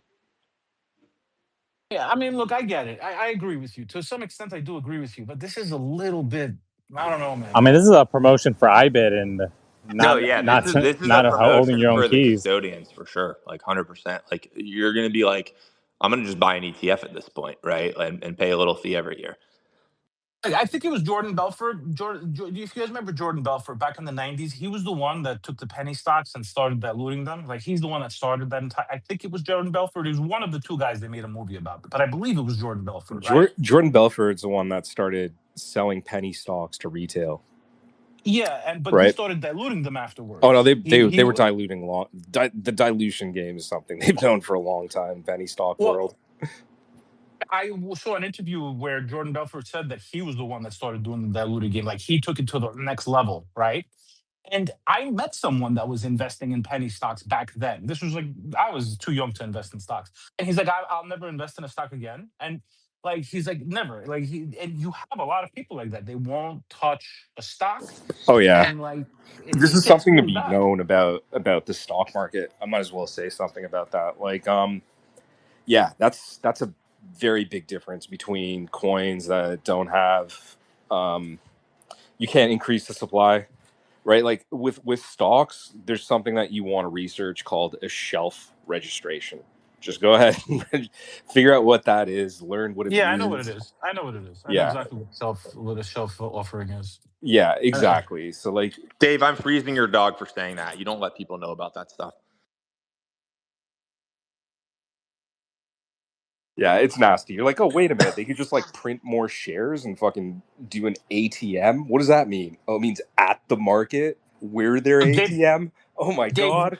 you actually gave the worst example, like worst as in the most egregious example, because the shelf offerings, they do them like they put it. It's literally what it says. They put the stocks on a shelf and they could just release it on the public anytime they want. There's Yeah. other ones where they're timed, Oh, there's right? tons of them, bro. Like, Yeah. dude, the world of penny stocks and shit, like, not to detract into penny stocks, but it's pretty fucking nasty. It's like, you have shell companies that rotate. Like, they've been everything. You know, they were internet companies once, then they were COVID companies, they were pot stocks at some point, and they just like keep rotating them. They pump on a PR. The shelf is ready. The ATM's ready to go. Warrants are ready to trigger. Yeah. The whole, it's just like the I didn't nasty want shit. It's way worse than like most of the shit that you see even going on here.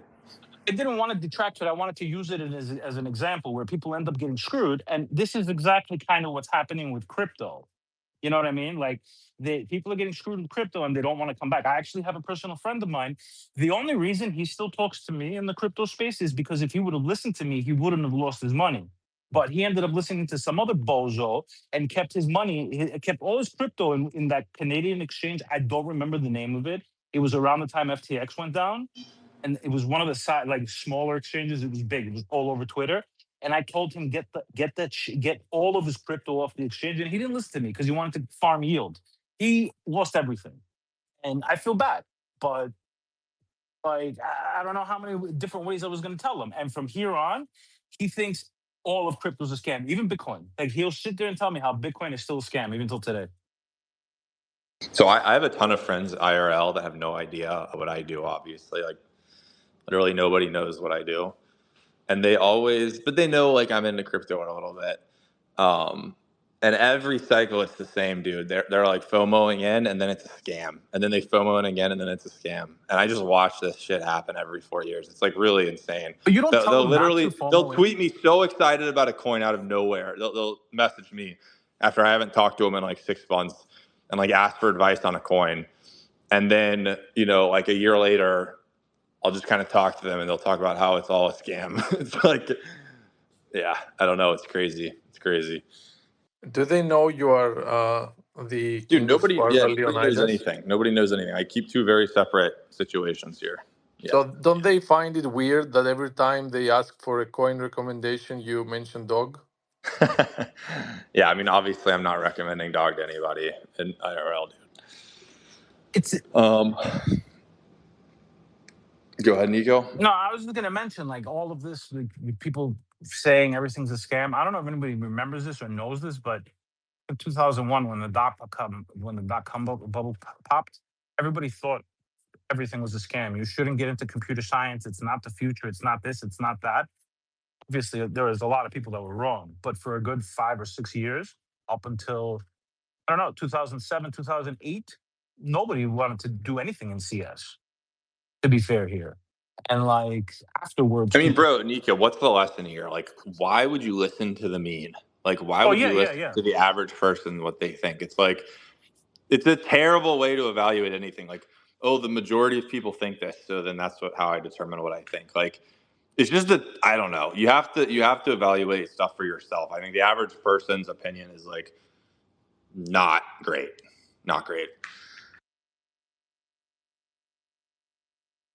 I just think that we've gotten to and this is real. We've gotten to the point where nobody knows how to filter any sort of information with all of the information right in front of you. Like common sense has gone totally out the window, and I everybody's really just thought with the advent of LLMs that like you would no longer have people being able to lie and stuff.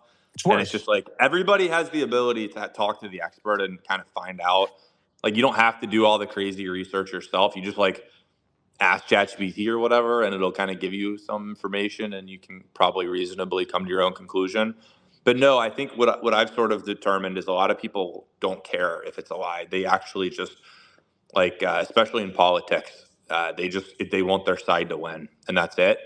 And they're not interested in the truth or the logic. People are just on their team, and it's kind of like if you're a Patriots fan, you defend Deflategate, and if you're not a Patriots fan, you hate Deflategate. And if Deflategate happened on your team, you would defend it. And people are just essentially very much influenced by the teams that they're on and unable to look at things rationally. And there's a small number of people, which I think probably tend to trend to be on, crypto native X spaces like this, tend to kind of sit there and be able to evaluate stuff for themselves and at least want to come to their own conclusions or at least question what they believe, this sort of stuff.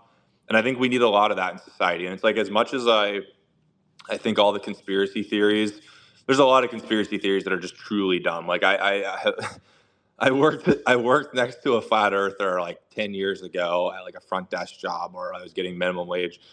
And this guy, he was a flat earther, and I, just by sitting next to him, got to learn a lot about flat earth. And it's like, I think I've sort of come to the conclusion that like through evolution, we sort of have like 10% or 5% of the population that no matter what, even if it's like 100% obvious there's a factual thing, there's going to be 5% of people that disagree with it. And that's what you need so that your tribe isn't so able to be manipulated or influenced. And I think it ultimately ends up being good that like, maybe like you have situations where all of a sudden everybody believes something but they're wrong. You at least know that even if they're not that rational or logical, there's 5% of people who will just de facto be against it. And I think the fact that in our brains we have that group of people and we all have a little bit of that programmed into our brains. I think it's a great thing for civilization, but I think you have to be a little bit concerned if you're the person in that 5%. You got to be a little concerned and questioning what you believe and evaluating for yourself, because you can be right or you can be wrong. And I think there is an evolutionary reason why we have that group of people, even in a case like flat Earth, where I think it's just like factual that the Earth is a sphere, and people should be able to come to that conclusion fairly easily on their own. Hold on a minute, Leonidas. Yeah. So bottom line is I've come to appreciate the same way I've come to appreciate FUD. I like that dog gets fudded because it means we live, we're part of a market and an ecosystem that questions things. If people just blindly believed everything they see an influencer tweet and didn't question or try to evaluate themselves, it would be a very even more unhealthy market than it is today. And I know that if they're questioning dog, hopefully they're 10x more questioning whatever the hell Ansem's doing. So I think that's a very positive thing that we FUD, and I've come to appreciate FUD. And I think it's an important part of sort of unregulated free market. So we have to FUD things. It's very healthy. And I have new think information we for Cold Card, by the way. They're saying this person right now, I pinned it up top. James O'Byrne. If you have Bitcoin residing under a single key that was generated on a Cold Card MK3 between 2021 and 2023, and you did not incorporate dice rolls, do not use a seed phrase, a passphrase, do not use multisig. I would advise moving funds as soon as possible. And then he added to this. This is confirmed and may also affect MK2, MK4. I'm updating my device if you have coins living under a single key generated by a Coinkite Cold Card Q device with no passphrase, no dice rolls that you bought during or after 2021. I would move funds immediately, not a drill. yeah, okay. So I this think that's isn't even the probably older wallets. it's a good call out, but like the fact that he says it's confirmed, like first of all, who is James O'Byrne? Okay, like people can tweet whatever the hell they want. Like people say things are true on Twitter that aren't all the time. I want to know from the official company their stance and their official stuff. But yeah, it doesn't look good. It clearly doesn't look good. I actually thought it was one of the much older wallets because this thing's been around since 2012, but it's obviously the newer ones. Yeah, not good. all right. I think we all conspiracy theorists an apology. Did you guys see what's going on with the COVID cases and how what's his name? Fauci. Tuxedo, you're not even Fauci from pleaded. America, bro. Okay, like we'll figure out what Greece was doing with COVID.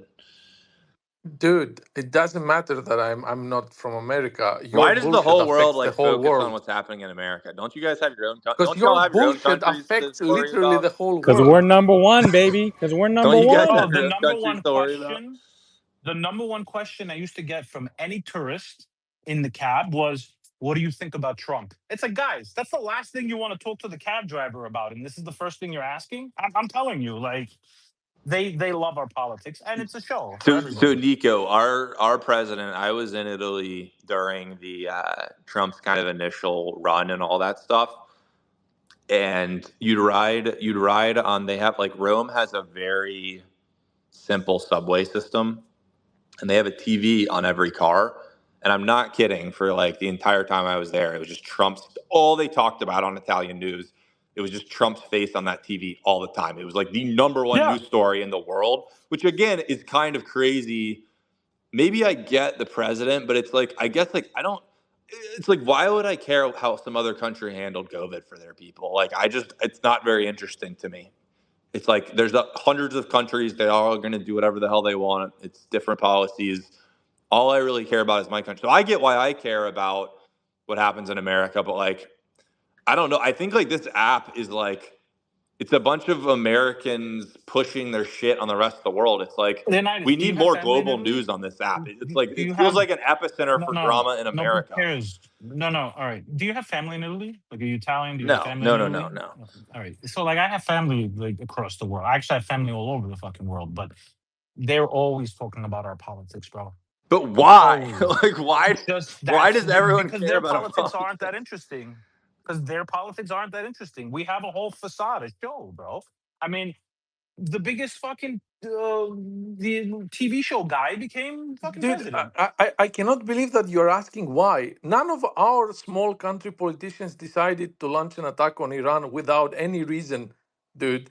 So obviously, whatever you guys do No, but I affects mean, the like whole the world. way a country handles COVID, it's like kind of up to that country how No, it does that. I was not going to lead to that. So essentially, they're saying that COVID is or was a lab experiment that got leaked. And I was going to ask what's your opinion on that?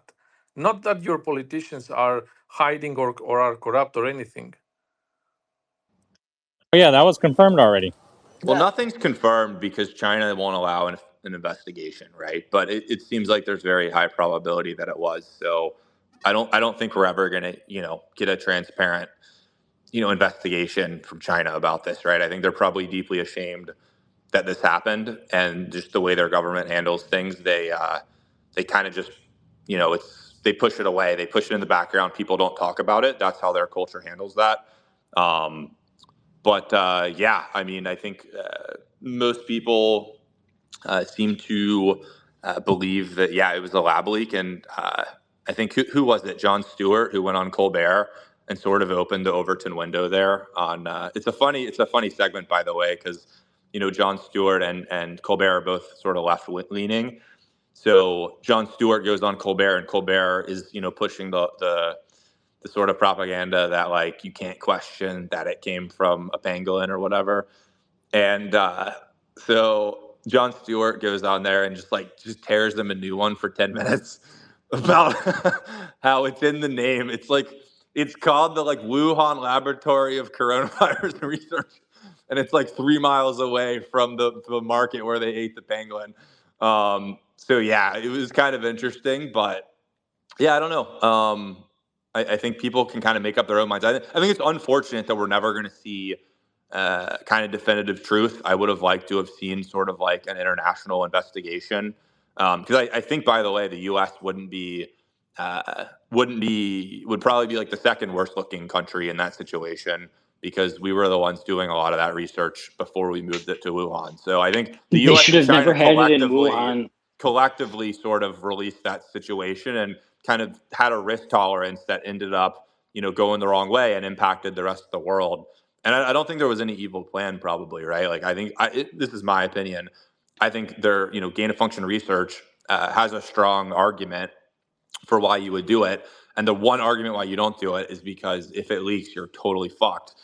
And it obviously leaked, even though I'm sure they had an insane amount of There's no research. natural immunization in near Wuhan or in that part of China. It was all southern East Asia where people actually have natural immunity to the COVID strand because that's kind of where it originates from. So they should have had the lab down there.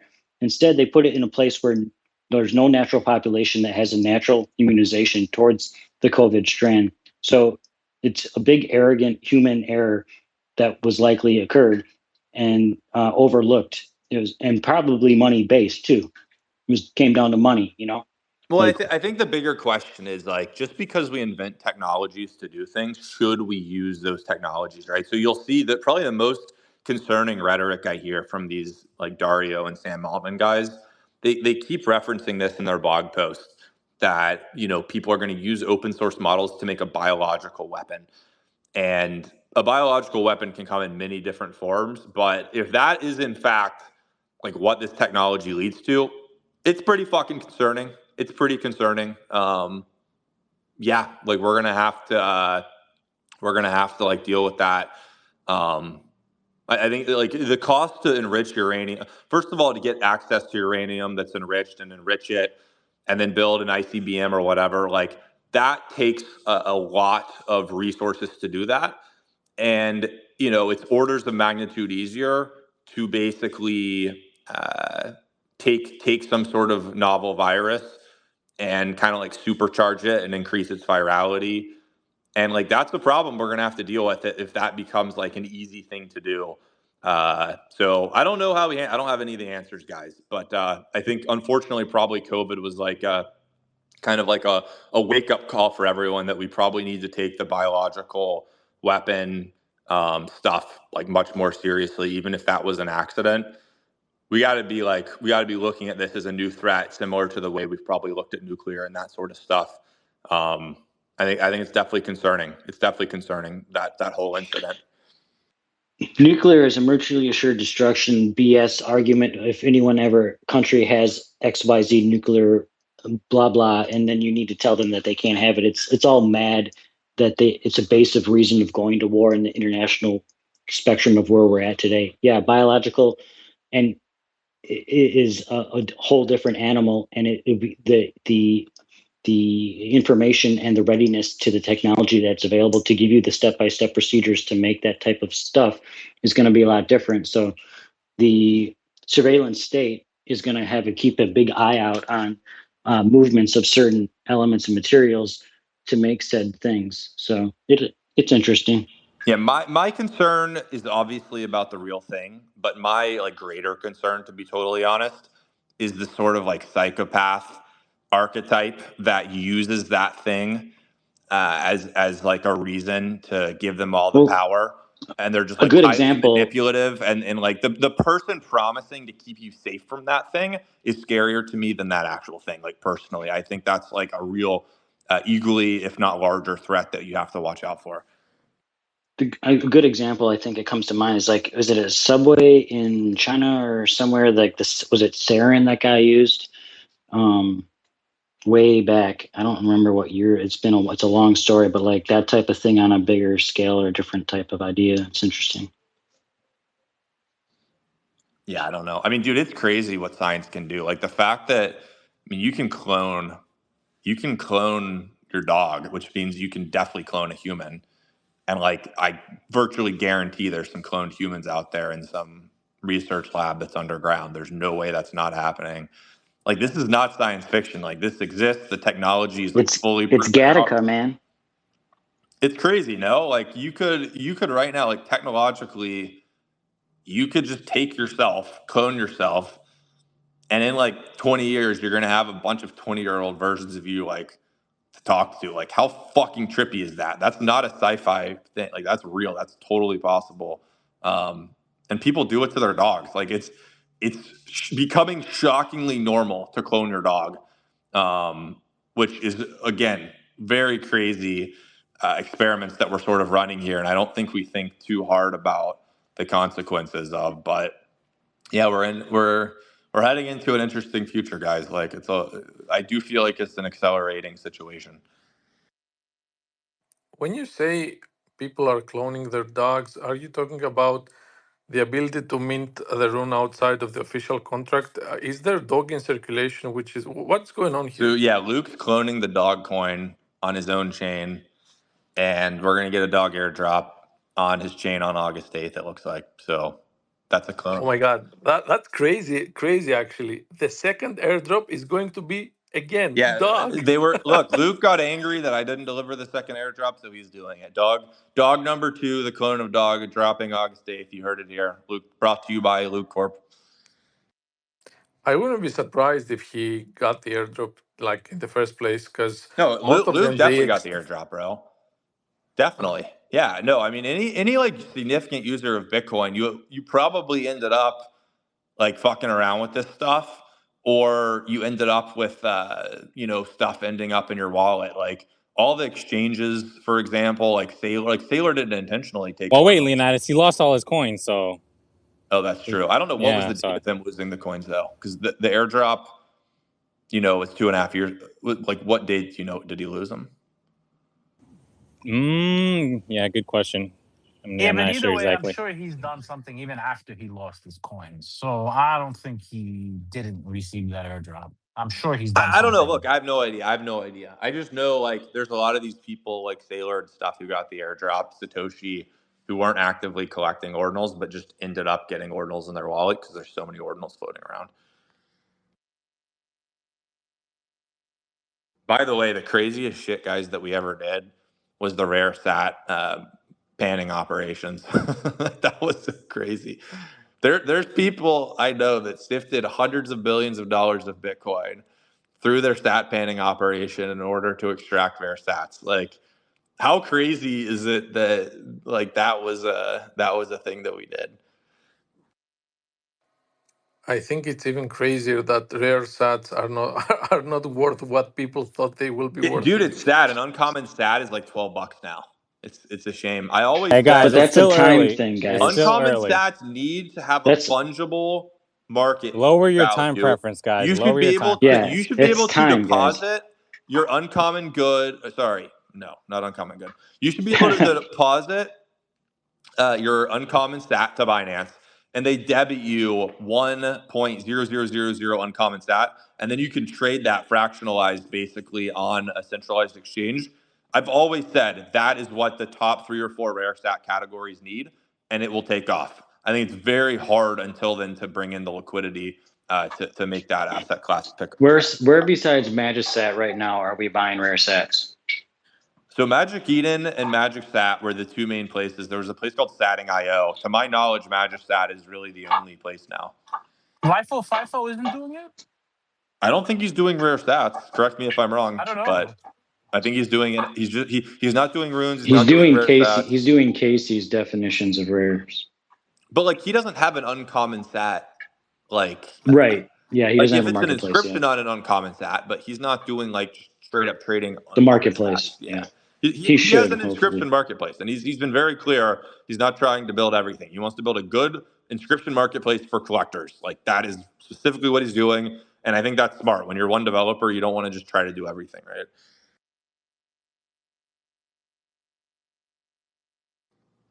There's a good GitHub that Magic Eden has for all the rare sets that they had that he gave to me or gave to look at.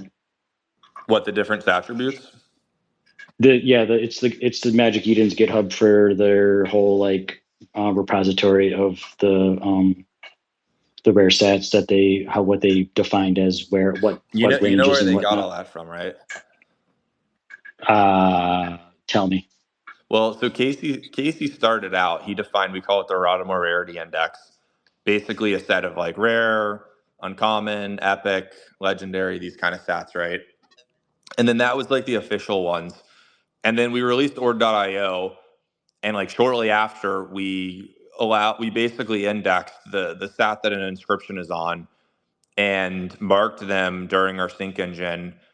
And we did pizza sats, we did block 9 sats, a bunch of these different attributes, right? And ended up kind of catching on that you could collect these different categories. And by the way, this was like Casey's idea. I talked to him about it even before Ordinals launched. He was like, the reason I connected with Casey is because he was wondering if the oldest stats are valuable. So then I was like, okay, well, like we can track inscriptions that are on the oldest stats that are in circulation, which are the block 9 sats that Satoshi sent to Hal. And then, those kind of caught on as like inscriptions. So people put a premium on collecting those inscriptions, and kind of famously, ZK would put his OMBs on those. Then he got really early access by partnering with Nolish on those, and Nolish has some early collections on those. And then it emerged this sort of, let's not even worry about the inscription. Let's just, collect the actual attribute itself, even not on the inscription. And then Magic Eden sort of ballooned it. I think they went a little too crazy. I was never a fan of this and didn't list these categories on Ord.io as attributes, because basically what Magic Eden did was they have a launch pad, and projects would come to their launch pad with some like totally retarded attribute that they inscribe their collection on. That is like not an interesting category at all and worthless. Just not interesting. And because, Magic Eden was making like 20-30% of the mint fees, they're making a fortune on their Ordinals Launchpad. If you came to them with this attribute that you inscribed your collection on, then they would list it. So then Magic Eden lists like all these different attributes, and it sort of like diluted the value of this attributes, because then it's like kind of I still think this attributes lore and their list isn't too that broad, and it has a good story behind it too. Like each one has a good story. I think. I don't know. It's just how many of these. Like I spent a massive amount of time analyzing this, and people were coming up with these random terms that were completely inaccurate descriptions of that attribute.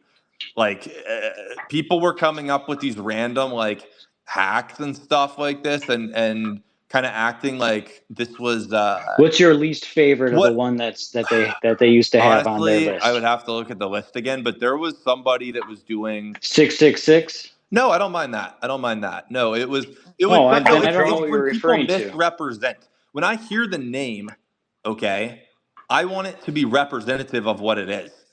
And I think okay, one of them was somebody called them. It was they arbitrarily defined that like the first 10 Bitcoin ever inside of Silk Road are Silk Road sats or something like this. And it's like they just randomly picked 10 Bitcoin. It could have been 1 Bitcoin, it could have been 100 Bitcoin. That number was completely arbitrary. The reality is like 10% of all Bitcoin went through Silk Road at some point. So if I look at a sat attribute that's called a Silk Road sat, I want to to me the proper definition of that is any sat that was part of Silk Road. Instead, these people picked some weird hack on Silk Road. By the way, there's like 7 or 8 big hacks that were to do with Silk Road, and then they only took like the first 10 Bitcoin of it. It's like a totally arbitrary made up. This is not how you would make this, and like I, for example, advocated for okay, if it's the Silk Road hack that had to do with the private key was in a popcorn tin can, I said call them popcorn sats.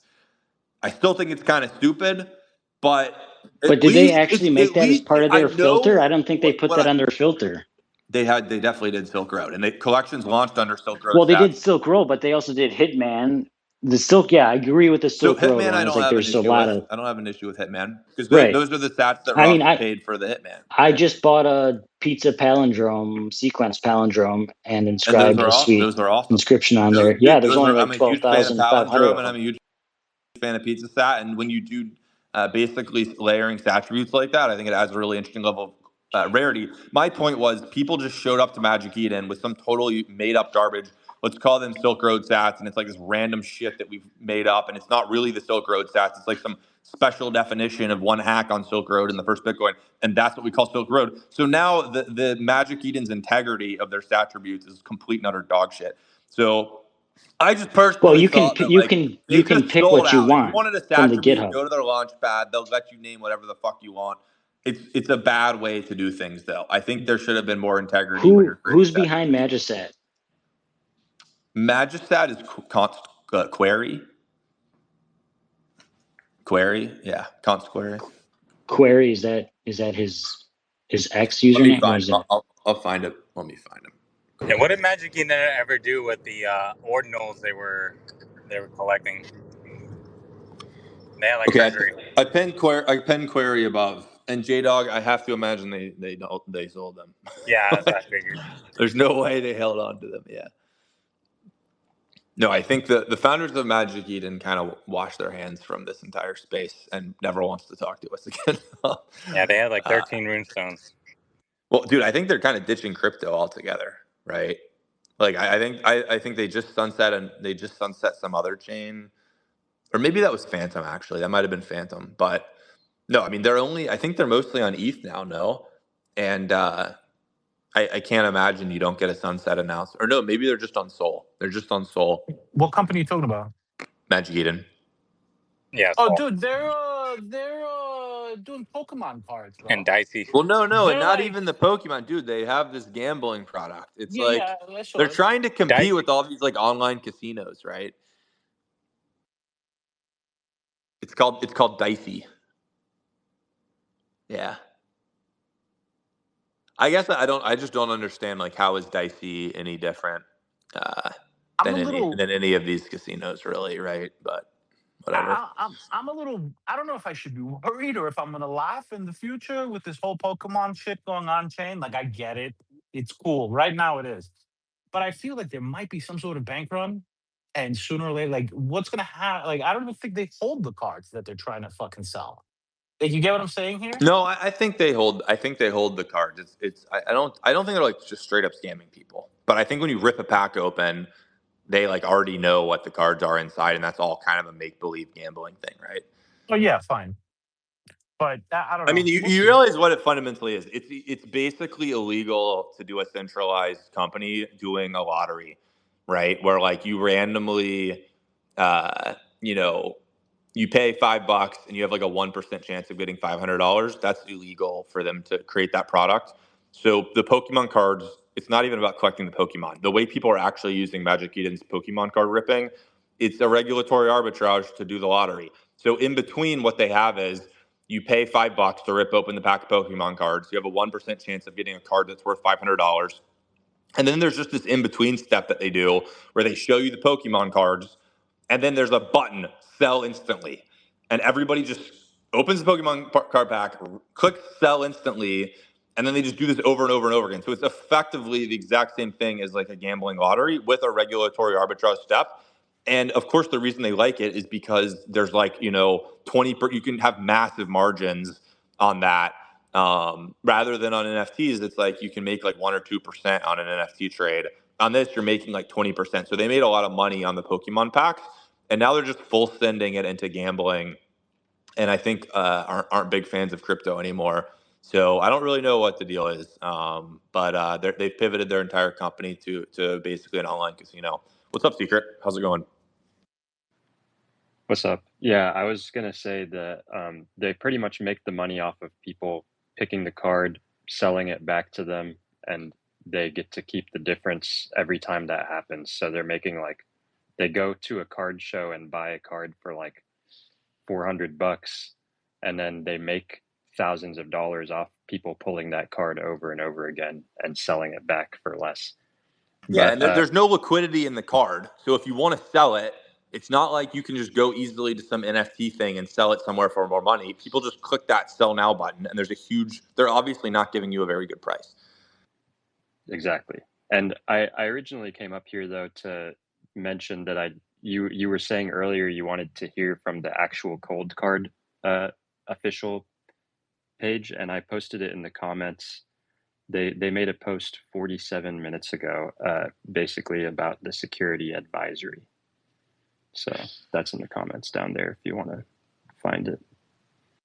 I put it up top. I just pinned it up top. I got to go through this because I didn't see it. Bro, why is Cold Card blocking me? I tried to pin it and I can't because they're blocking me. Why? Wait. Why am I blocked? These motherfuckers.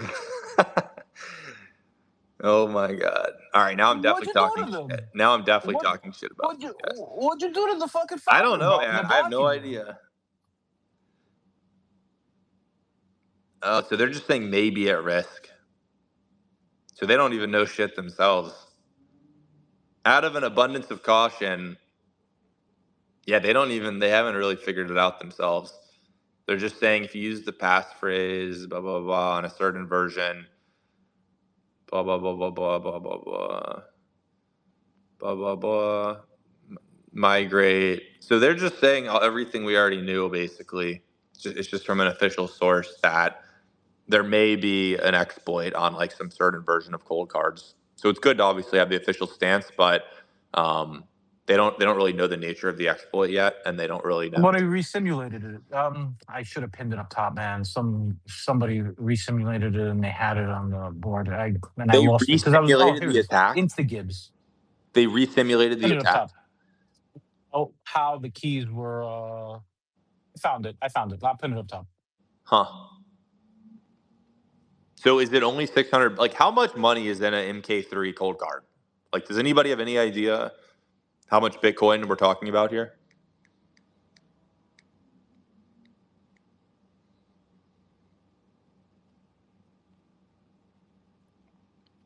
So far, 600 Bitcoin was taken. Yeah, that's a lot. That's a lot. From what I read, I don't know if there's any more of it, but earlier, a couple of hours ago, I pinned 2 tweets up there. From what I read earlier, it was something like 590 something. We'll just say 600 Bitcoin, but yeah. And I don't know how many wallets it was though. I don't know if it was one wallet or multiple wallets. That's the thing. That part of the information I'm not too sure of. I love how it's always like the same 5 people in the replies who are like, like it's like Portland, Rendell are all giving these complicated they've all done their own independent analysis on it. Bitcoin's really not that big. You've only got like 10 of these Giga Chad devs that do this kind of shit. Like nobody else understands this stuff. Interesting. Interesting. Cheers, Is Leo. I got a InstaGibbs jet. Peace. Appreciate it, intern. Have a good one, bro. later? Peace. Is InstaGibbs a Bitcoin dev?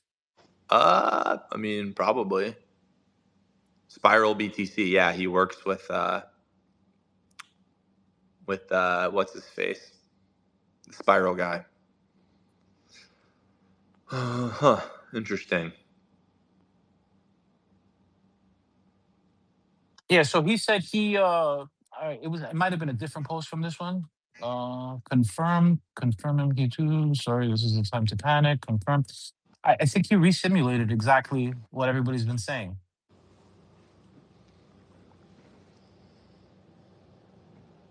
Huh.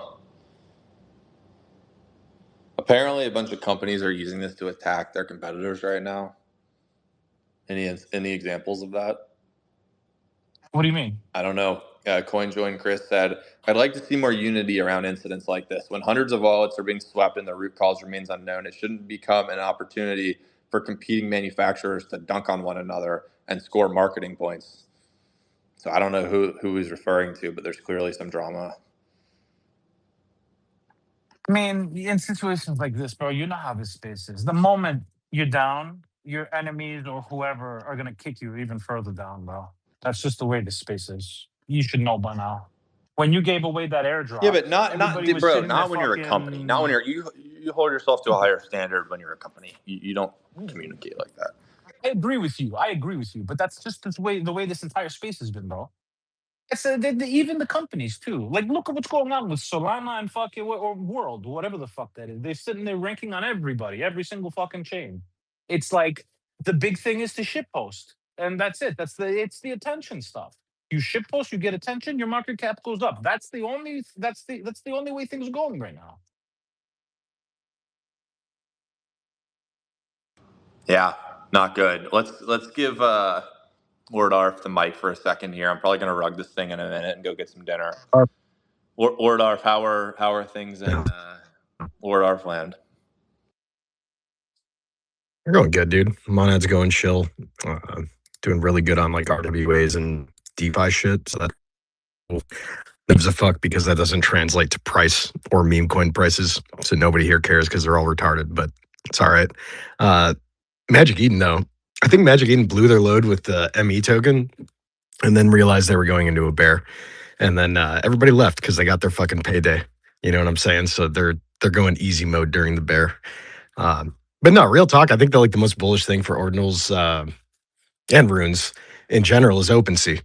Like a lot of people might not like hearing that, but I think that like OpenSea adding ordinal support, adding rune support, it doesn't seem that far fetched to me. I think that like Casey should work with them. I think everything else is fucking noise, bro. Like we dealt with all the bull market bullshit, right? Like the rare sats. Yeah, that's bull market Ponzi, Ponzinomics, bro. Like nobody gives a fuck about any of that shit right now. They just don't. You know what I mean? They don't give a fuck about ordinals. They don't give a fuck about any NFTs really, unless they're pumping. And yeah, dude, like everything is a crime right now during the bear, right? Like Robinhood is pumping, sure. Like I'm trading on Robinhood right now. Like that's where the volume is. Like today I bought a rug that was like it was a redone token. And I was like, oh shit, but it's at 100K. And then I sold it at 300K. Like that's how I'm moving nowadays when it comes to trading. But yeah, when it comes to ordinals and runes, like literally just OpenSea, bro. Like they have employees, they're fucking pushing projects right now. Like somebody needs to link up with them, in my opinion. Phil's a really cool dude, right? Like he's like contactable. I beta tested their mobile app. I was like one of the first people beta testing it. So they're actually like doing shit, whereas Magic Eden has just like completely winded down to like a skeleton crew of employees to shill fucking cardboard and Solana NFTs. Which like, okay, cool. Like that's not even where the action's at right now. They kind of fucked that up. But whatever, bro. I don't know. I think that the most important thing we could do right now, as far as like Ordinal's ecosystem goes, is OpenSea. It's very simple to me. Just get Casey linked up with OpenSea and have him kind of like work with them and figure out an easy way to get these fucking things listed So, there. Like Lord, everybody's hang trying to on, hang build on. marketplaces. I definitely agree. I think there's a group of people who will disagree, but I strongly agree with it. And dude, it's not like we're not trying. Like I've made all the efforts, had all the phone calls. I've done my part. It's like they have to actually do the thing, right? So it's, yeah. Of course. No, of course I agree with you, bro. Like it's not like the fucking it can just happen. Like there's a lot of work and infrastructure that has to be set up. I get that. But during the bear is when you want to do that shit. Like during the bull run, like any of these marketplaces people are spinning up, I think it's great. Like people should experiment and build shit, right? Like, of course. Like, dude, Nad.fun is a Monad launchpad, but like I want emo on Pump.fun. I could buy emo on Pump.fun right now. Like with Wait, hang Solana. on. I think that's Explain how bullish that as works. fuck. How do you have So email it's on Solana? you put so right now it's kind of fucked up. It's not on Solana, right?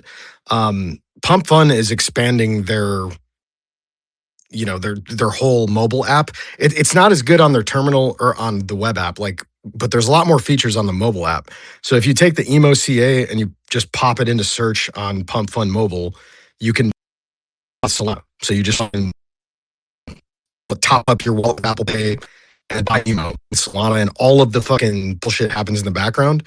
You're holding it on Monad, but like you can't even hold Monad on Pump.fun on the app. It's either like USDC or Solana, but you can fucking buy it if you just see it on my screen.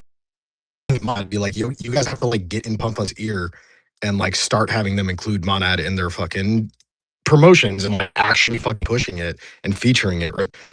So it's just like if you're holding Fire USDC, you can buy emo on Monad on Pump on app, and all of the bullshit happens in the background, the swaps and all that, right?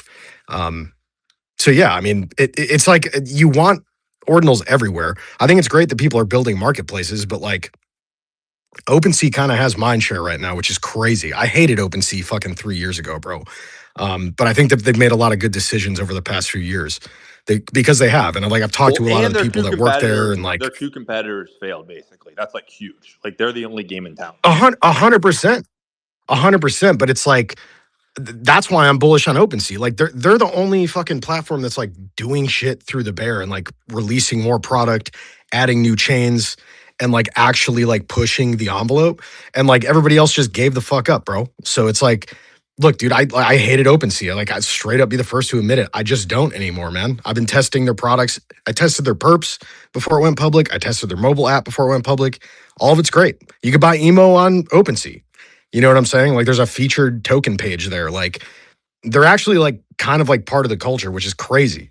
Cause like I said, I hated them for the longest fucking time. I thought Magic Eden was the fucking end all be all. But some kind of new people to run a lot of things, right? Like they brought in the rally team, and I think they're basically building out this mobile product, which all indicators seem to be like a pretty, decently well received product. Obviously, time will tell, but it's definitely not like a train wreck. You know what I'm saying? So like, and in crypto, if I don't see a bunch of negative I mean, stuff, it was right. They pivoted right in a good way, and like Magic Eden, like they just printed, man. Magic Eden just printed the fuck. They printed as much money as they could on fees with ordinals, and then they fucking and their printed with launch Magic Eden pad, token. Their launch pad, don't forget. And their launch pad, all of their employees fucking got paid. All of their fucking badges got paid and allocation and all this shit. And then they went skeleton crew for the bear market. You know what I mean? And they're really not innovating at all. Like, oh, cool. You have a shitty fucking gambling platform and a gotcha game. I don't care, bro. Like, it's not even like there's better gambling platforms. There's better gotcha games for cardboard.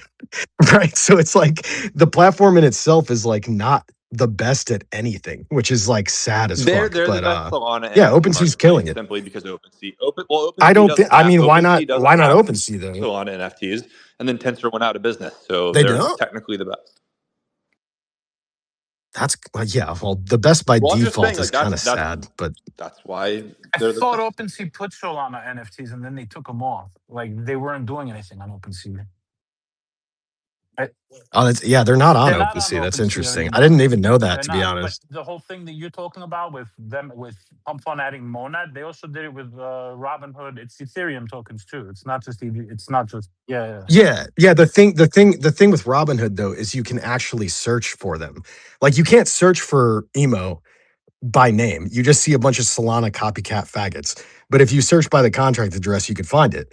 So like the infrastructure is there, but they'll add any chain, which is bullish and like kind of like OpenSea, same. They're adding any fucking chain. So it's like because like So Robinhood NFTs are on what happens OpenSea when you put already. it gives you all of the Solana shitters and it doesn't even give you the Monad version? Yeah, so like a bunch of there's probably 100 emo Solana tickers that just like took the emo image and tried to they're all at 2K.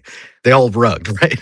Like it was all copycat shitters. You can't actually like just search, but if you put the CA in for Monad tickers, they'll show up. So like the infrastructure is there. I actually really like the Pump Fun app. Like I could buy any chain. I bought Robinhood shitters today with Solana.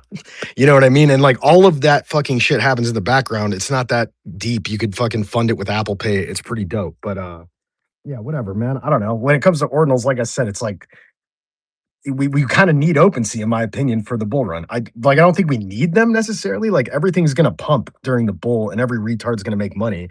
But like I want to see them there. I've actually like pushed for that because I've like I said, I beta tested products for them and I've had this conversation with like OpenSea employees, like, yo, when ordinals, you know what I mean? Like, why don't you guys do this? Like, but yeah, it takes work. I'd like to see Casey try to fucking work with them.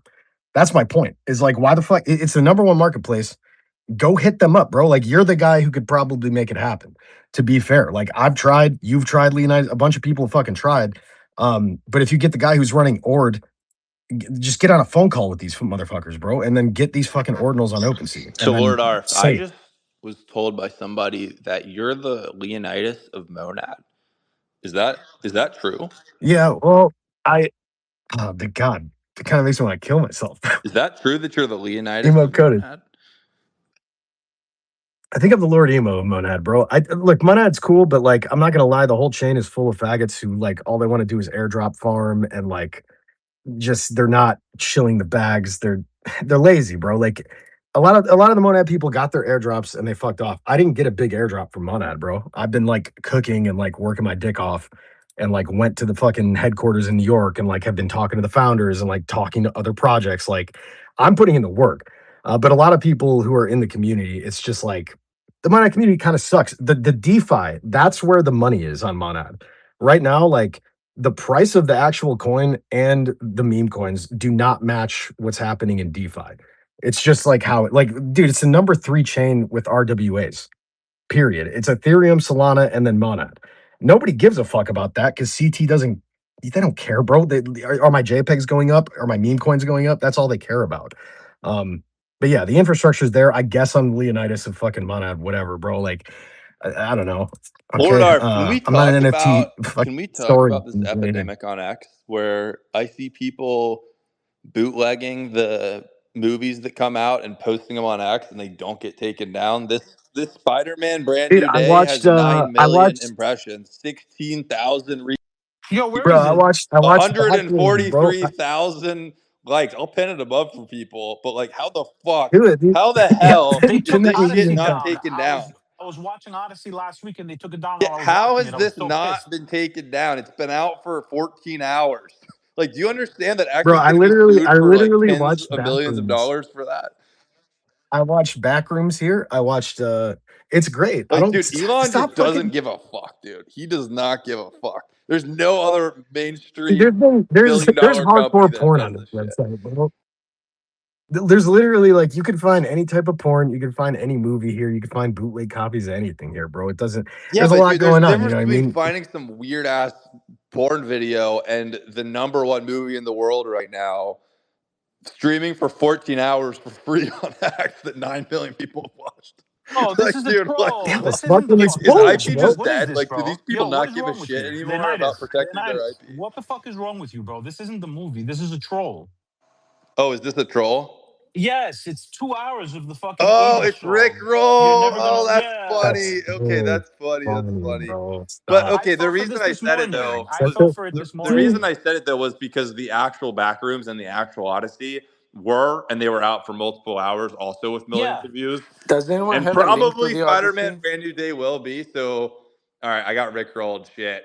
All right, I sound stupid now, but it actually is a thing that's happening. You're right. You're right though, bro. Like you're right though. There's movies all over X, dude. You're not wrong. It's just it's really funny that I got you Rick, got Rick dude. I used rolled. to be the one to Rick roll people. Now I'm getting Rick rolled. Got Nico, Rickrolled with I this fell one this off. You're morning. also right though.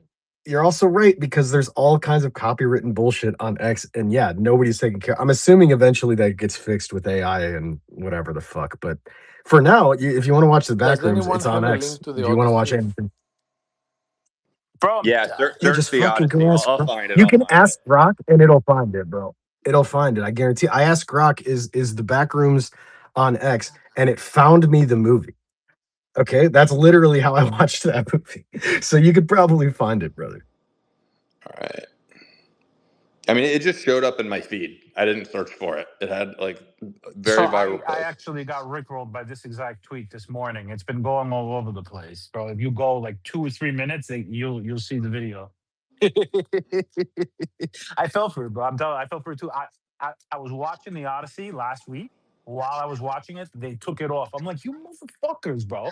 Anyway, it doesn't matter. And it's funny because, yo, it was the most confusing scene in Odyssey I've ever seen, and Tuxedo could relate to this, okay? You've got the guys talking in English, and they're talking to some dude, and the dude's answering them in Greek, and then they tell him that they're Greek. And I'm like, you're talking English, and the guy that's not Greek is talking Greek. What the fuck is going on here? Like, I'm just sitting here like, bro. Anyway, that's Nico, just my hang on, Greek hang story. on. We have the Leonidas of Monad on stage right now, and you're hogging the space. Like, dude, we got to give the Are you? mic back to the Leonidas of Monad. Dude, the Leonidas of Monad is retarded, bro. But you Stop. are, dude. I hear it from people all the time. Dude, The I Leonidas of it's Monad. Is that what cringe, they tell man. you, So bro? Dude, so this guy. cringe, man. It's physically hurting me. Yeah, dude, I'm gonna put it in my Listen, there's a profile, Leonidas bro. on every chain. There's the Leonidas of Sol. There's the Leonidas of Ethereum. There's the Leonidas of Sui. There's the Leonidas of Base. Right. There's the Leonidas of I think Eddie Robinhood. started something. Is Ansem the Leonidas of Solana? Or are Yes. you the Ansem of No, Bitcoin? fuck that. Don't ever say that shit. No, Yeah, definitely but yo, not. I think Definitely Ansem not. is it. Look, Definitely dude, not. if we're hold on. No, Ansem First is of the all, Leonidas of Solana. That's better. Ansem is fucking killing it. I don't care what any faggot on the internet says, bro. Him and Banks, they have the #1 crypto Bro, content. Dog, you realize Like Dog is the same it's just market cap retarded. as this It's one, right? ridiculous. Like his coin just I don't give a launched, has fuck all about the the market attention, cap, and it's dude. Look still the at same with market cap as Dog. sure, dude, sure. And then shut. Honestly, I give you flowers all the time. By the way, I'm the first to say, look, dude, I stopped shilling runes because I got fucking tired of the fact that everybody gave up. Bunch of faggots. You didn't. I give you props all the time. And On that's God, like why you're the outside of this Leonidas of space. Monad, right there. Well, yeah, See, because we I'm not kind gonna of give have up this like a pussy, bro. Like, telepathy. We have this telepathy going on here. I don't even need to talk to you, and we kind of know what the situation is. And like whatever I'm thinking you're doing on Monad, whatever you're thinking I'm doing on Bitcoin, I kind of spread out with telepathy to all the Leonidases of each chain what's going on. So yeah, it's a pretty bro, big just deal fuck that me we have already, the dude. Leonidas of Monad on stage, and I just want to give a quick round of applause. Yeah, thanks, boss. What I will say though is that like Ansem and Banks, look, I have my own thoughts on both of these human beings, but at the end of the day, like they're doing the most when it comes to like getting mind share from normies. That like as far as like content goes, and like dude, what I'm Market Bubble is like one of the best crypto podcasts that exists. It just fucking is. Like they had MoonPay on earlier today. It's like they have everybody on that fucking shit. It's really good. I would suggest watch it. I watch it every fucking time that it's on there. And like we could think whatever we want, but the reality is like Ansem bought Solana $8 and everybody told him he was a fucking retard. And he was not. You know what I mean? Like these people are here for a reason. I think going into the bull run, like they're gonna fucking kill it, bro. Like they just are. Same with you. You're still here and you're gonna be fucking back. Like when we're in a fucking silly season again, what are they gonna buy on Bitcoin, bro? Everybody else fucked off. You're still here. That's the reason I'm like, dude, like the only fucking meme coin on Bitcoin that's like really fucking trying is fucking, I would say Cheeky B as well. All right. Shout out Cheeky B. A little bag bias, but whatever, bro. And then Dog. All right. Leonidas is here every fucking day. He didn't leave. Everybody else kind of fucked off, or they like are taking a fucking vacation. Mystery, I see you down there too, man. Mystery and Cynthia been here the whole fucking time. Like plenty of people on Bitcoin like doing their fucking thing. But it's a fucking short list. But I think that's bullish because you have to do this shit during the bear. You know what I mean? And that's how you kind of establish like mind share. And then when everybody shows up and everything's up only again and everybody's happy, you know what I mean? This shit's all gonna fucking go crazy. I don't care if it's Monad, fucking Tezos. I don't give a fuck what chain it is, bro. All right, it's 8 o'clock. I'm getting hungry. We're rugging it. Leonidas of Monad, Nico, Tuxedo, Secret. Appreciate everyone for coming up and hanging out. Everyone who listened. If you are holding a cold card wallet, I would definitely kind of look at some of the stuff that company's putting out and try to take the appropriate precautions. I'm gonna give it to Tuxedo for like 10 seconds here, and then I'm definitely rugging this. Tuxedo, you want to get the final word?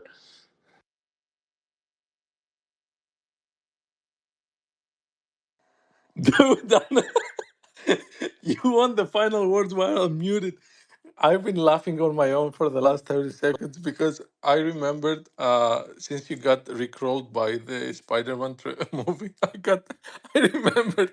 Do you remember the time where we didn't know what pig butchering was? And we were 2 hours sitting here and feeling sad for the pigs getting slaughtered.